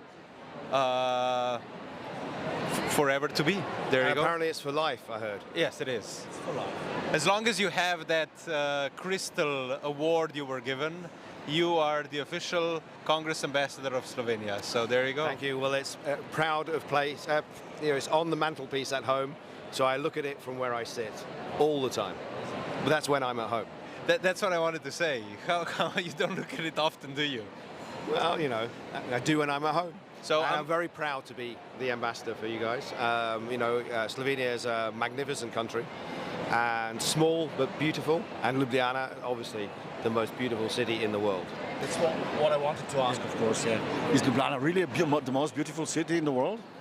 Yeah, why not? So, when I first went to Ljubljana, it was 2004, and the changes that we've seen have been unbelievable. I remember, thinking that, my first time in Ljubljana, thinking that this is a small city, there's not much happening. The whole area around the riverside was not particularly well developed. And then I went back, I came for the ICA AMP in 2016? 2018? Was it really? Yeah. The transformation in that time was astonishing. What an amazing city, and the way you have transformed that into a sort of gastronomic capital with amazing food, amazing wine. Mm-hmm. The other thing is, and I think it's a question that I asked you last week, was the whole issue about being green capital in 2016. Was that just a label, or did it actually mean something? Now, you replied to me last week that it actually meant something. It was part of the whole strategy of Ljubljana, and you really do see that when you go to Ljubljana now, and you have the fact that it's all pedestrianized. When we did our conference last year, we were able to put in so much into our program, which was around sustainability and was around the fact that it's an amazing walkable city, and there was so much to see, so much to experience. That the change since 2004 has been astronomical. Before we dive deeper into this topic, I need to ask you a little bit about yourself, about your background, about your association, so that everybody will know more about it. Can you wrap up a little bit your career and of course the association itself? I'll try to do the relevant bits at least. So Ian Bittron, Executive Director of ISPIM, which is the International Society for Professional Innovation Management. And essentially we are a community of 4,500 innovation professionals from 100 countries around the world. Membership is free, please join. We are very much so our members cover the whole spectrum of innovation management. So you can come from a research background, from industry, policy making, consulting, as long as you're interested in that topic. We're a very event-heavy organization. We run 3 conferences a year. Our main one is always in Europe and is always in June. And the one we ran last year in Ljubljana was our 31st conference in our long history. And I think that last year was certainly the biggest conference we'd ever run. And we like to go to, I think it's since the COVID period, we've sort of changed the sort of types of cities that we go to. We want smaller cities, we want walkable cities, we want cities that appreciate us being there. Because what I think is really important is that we're able to showcase from an innovation perspective what's happening in the city to an international audience. And there's a lot of talk in the events industry about legacy and about impact. I'll tell you something, if you don't bring people together, nothing happens. if you do bring people together, and I'm talking about international innovation professionals with the local innovation ecosystem, you know what? Stuff will happen as a result of us being there. So how would you combine that with the fact that we are talking about, you know, the positive and the negatives of meetings, right? So I agree with you, we bring people together and magic happens, but also pollution happens. So how do you, as ISPIM, how do you view sustainability questions and how do you address it? Okay, a really good question. So when you do meetings, people have to travel to meetings. That is the necessary evil, if you will. So we already have, you know, if we're getting people from 50 countries around the world, we already have a carbon footprint. What we're trying to do, and actually the conference we did in Ljubljana helped you know, focus our minds more in that direction as well, is we're trying not to add too much to that carbon footprint. So for example, you know, if you have simple examples, if you have a gala dinner, you know, don't have people, you know, being bussed there. You know, you get people to walk or you get people to use public transport, and we had a deal with public transport whereas people just showed their badge at the bus and they got to use public transport for free. We used, so it's very interesting actually. The venue we use Sankario Dome, and they have sustainability policies in place. So no bottled water. There are a lot of, you know, we encourage people to bring their own bottles with them and to refill them using the water fountains that were there. The caterers, so we mostly use Ježášek, and what we really liked... He's a pioneer actually of sustainable catering in the region, I would say. Yeah. What we really liked about using Ježášek was the fact that we were able to, they have a policy whereby they withhold 10% of the food. It's stored in such a way that it can be then donated, for example, to a homeless charity. And we wanted to connect with the community, so it's a way of us giving something back to the community as well. People don't realize actually that you can't just sort of take the food that's on a table and hand it over to someone. It's got to be done in a safe way, and the way they do it is really well done. And actually, we also, because we do a number of innovation tours in our conference where we go out and see innovation in action, and we were actually able to include that homeless charity in our tour. So we had people who were previously homeless taking people on the tour to show how the city of Ljubljana is now looking after them, and how caterers such as Ježášek are able to give something back to the city, and it's linked to an event. So, you know, for us it sort of brought it very much in focus about how do we reduce food waste. And since then, actually, we've written a sustainability policy into our RFP.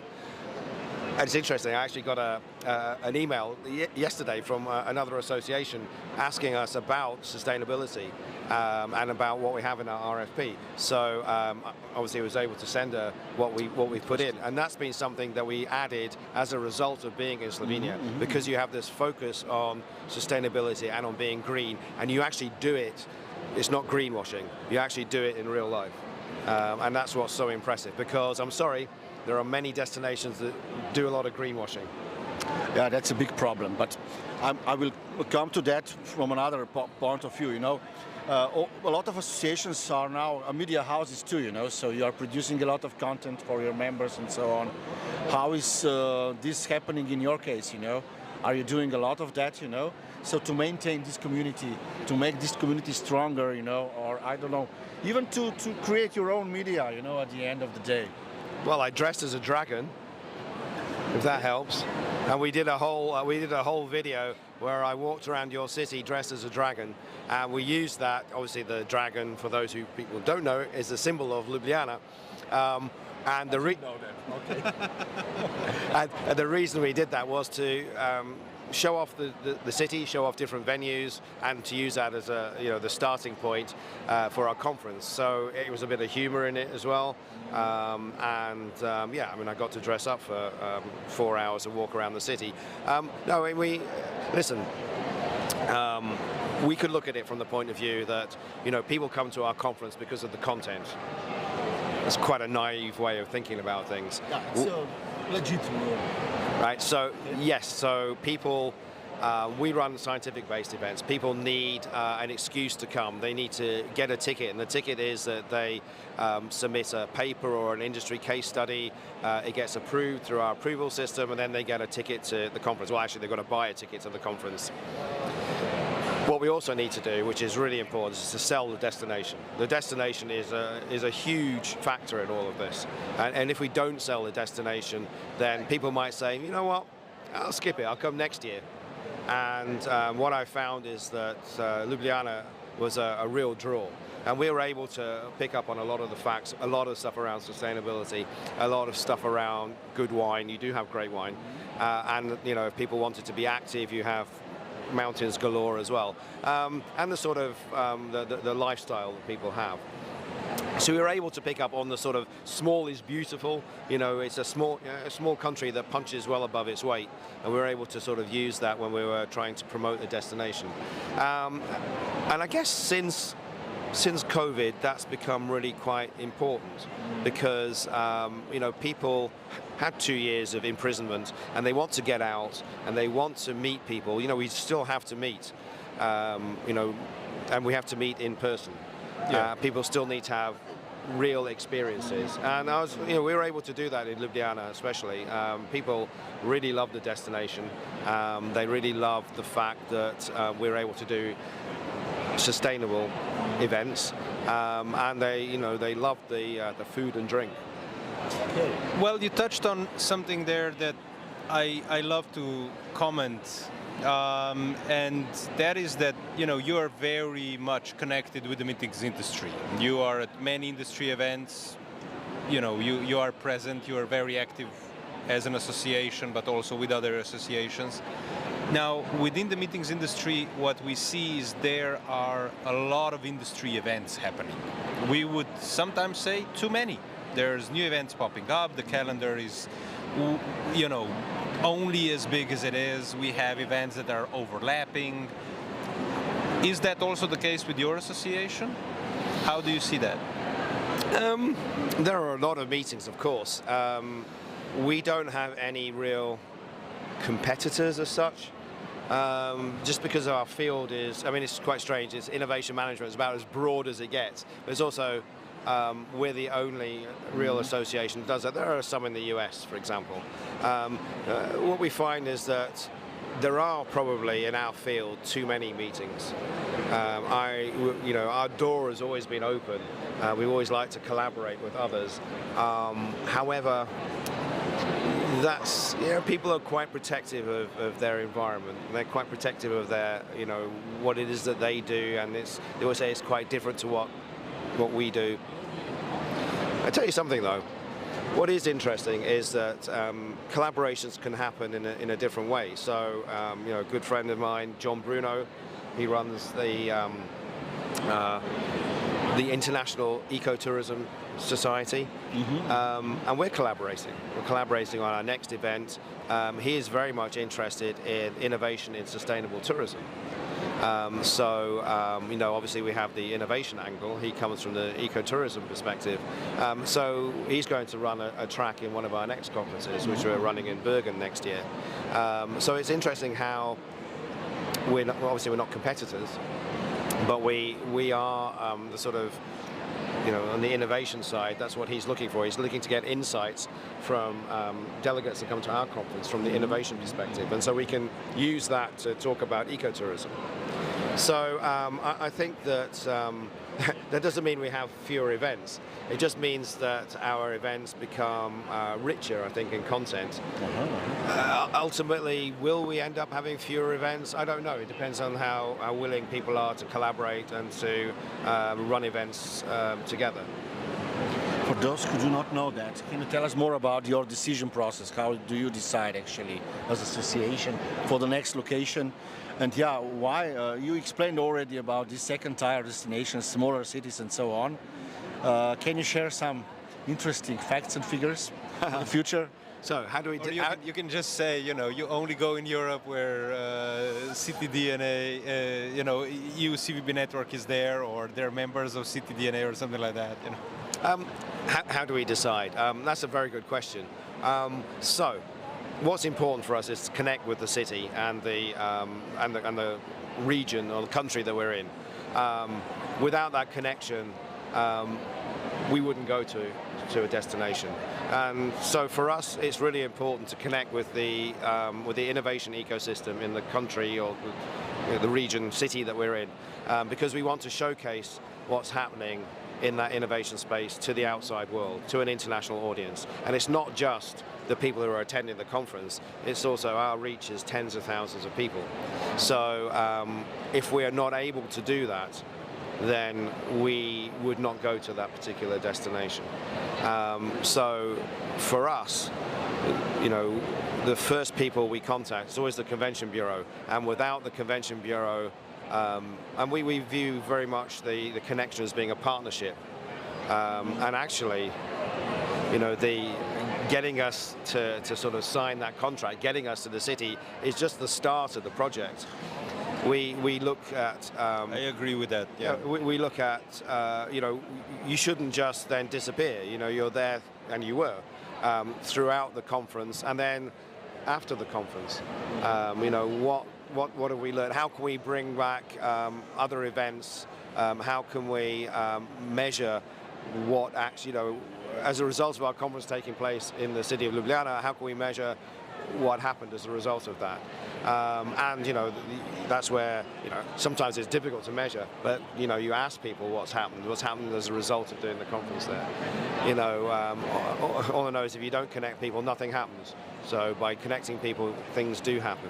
Well, I can say that it also goes the other way around. Because of your event, we've actually started several new collaborations, and we started new connections with certain organizations that we didn't do before.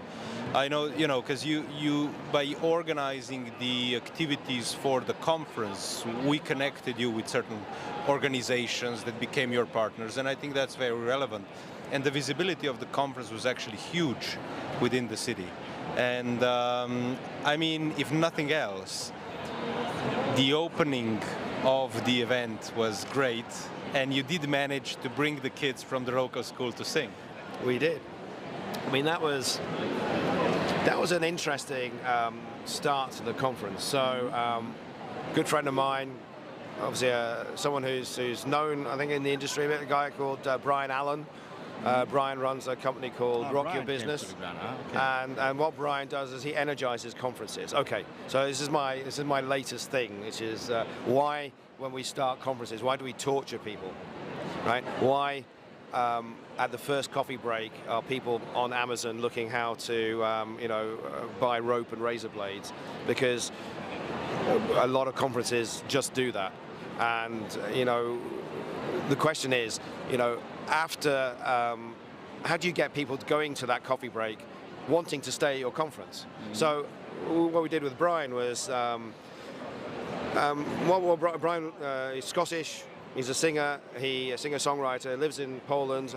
During the start of the Ukraine war, he would go down to the refugee camps and get kids to sing. Mm-hmm. You know, their releases, you know, emotions. He did a beautiful thing with a lot of the kids, and so I saw we got him to do something similar at ICA when ICA was in Krakow, and we thought, well, you know what, let's get him to do something. We'll do it at the beginning of our conference in Ljubljana. So we managed to get a whole bunch of kids from Ljubljana on stage. Hey, nothing to do with innovation, by the way. It's just something uplifting. And you never know, some of those kids might end up being amazing innovators, yeah. But it's something for the kids to remember. Meeting planners. Yeah, exactly. They'll never get paid then. But the whole point was, let's energize the conference in a different way, so that people are going to that coffee break going, wow, this is something we've never seen before. This is something, you know, we feel inspired. You know, the kids inspired our delegates to want to come back. This is per se regenerative. This is what you did was sustainable, yeah. in its core, actually. So it's a definition of it, you know. So yeah, I like it from that point of view too, you know. Because it also gets people energized. So what else are we going to do? We're going to put a whole bunch of speakers on, a whole bunch of slides, and people are falling asleep. And they're texting me, who is this guy? Or, you know, why are we doing this discussion panel? We're bored. why are we doing that? Why? And my challenge actually to a lot of people who are organizing conferences is how do people go, the first coffee break, how do you get people to want to come back to your event and not want to leave? Because 95% of people will want to leave. Because conferences are done in a traditional manner still. And we need to change how conferences are done, not in a weird way. We talked all day about it, but yeah, still, this is old habits really die hard, really die hard. They do, but you need a bit of imagination, and you need to think about, if you were a delegate, what would you want to do? Because I've been to plenty of events where I'm thinking... But you're thinking from perspective of your participants, your members, not from another angle, that's important. Absolutely, you've got to think. Well, you've got to think about what it'd be like if you were sat there. Exactly. And I am sat there. And we learned today that because of that, we spent 4 to 5 years on boring events, which is a disaster in your whole life. 4 to 5 years. That's not good. No. My last question, because Jan, you will have one more, is about your relationship with PCOs and event agencies and so on. Oh, we don't work with PCOs. You don't work, okay. I work with DMCs. Okay. Because they have the knowledge that we need. I mean, basically, we're a small organization, and 85% of our business comes from events, so we are our own PCO. But we work with DMCs because they have that local knowledge. We work with DMCs that can be creative and can help us put together a great program. Well, it's time for us to finish up these Ljubljana Talks. And we usually finish with short fire questions. So we fire them and then you can elaborate or you can be quick on it. Beer or wine? It depends. Depends what I'm eating and what time of day it is. Both. Scotch or Irish whiskey? Japanese. Oh my gosh, cool. And then of course, walking or cycling? Cycling. Okay.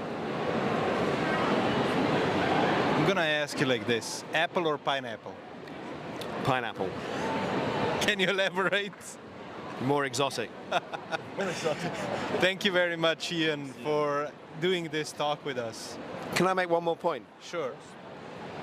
So, I was speaking recently in Asia, and a lot of the talk was around sustainability at events such as the ones that we're in. And the conversation went to and fro. I said, you guys have never been to Conventa. Because what you guys do is amazing, and it's sustainable. And we measured everything. So. You do. So innovation starts with measurement, and then you can innovate. Even at the event I went to last week, I was asked, how did I get there? Walking, bike, train, whatever. So you guys do it really well. Thanks. Mark your dates, your calendars. Conventa is taking place in February, so we'll see you soon. And thanks, Ian, for everything what you share with us. And you are the last guest today, so stay tuned tomorrow. We start at 10 o'clock sharp in the morning, and see you tomorrow. Thanks. My gosh, you are crazy. Oh, very good.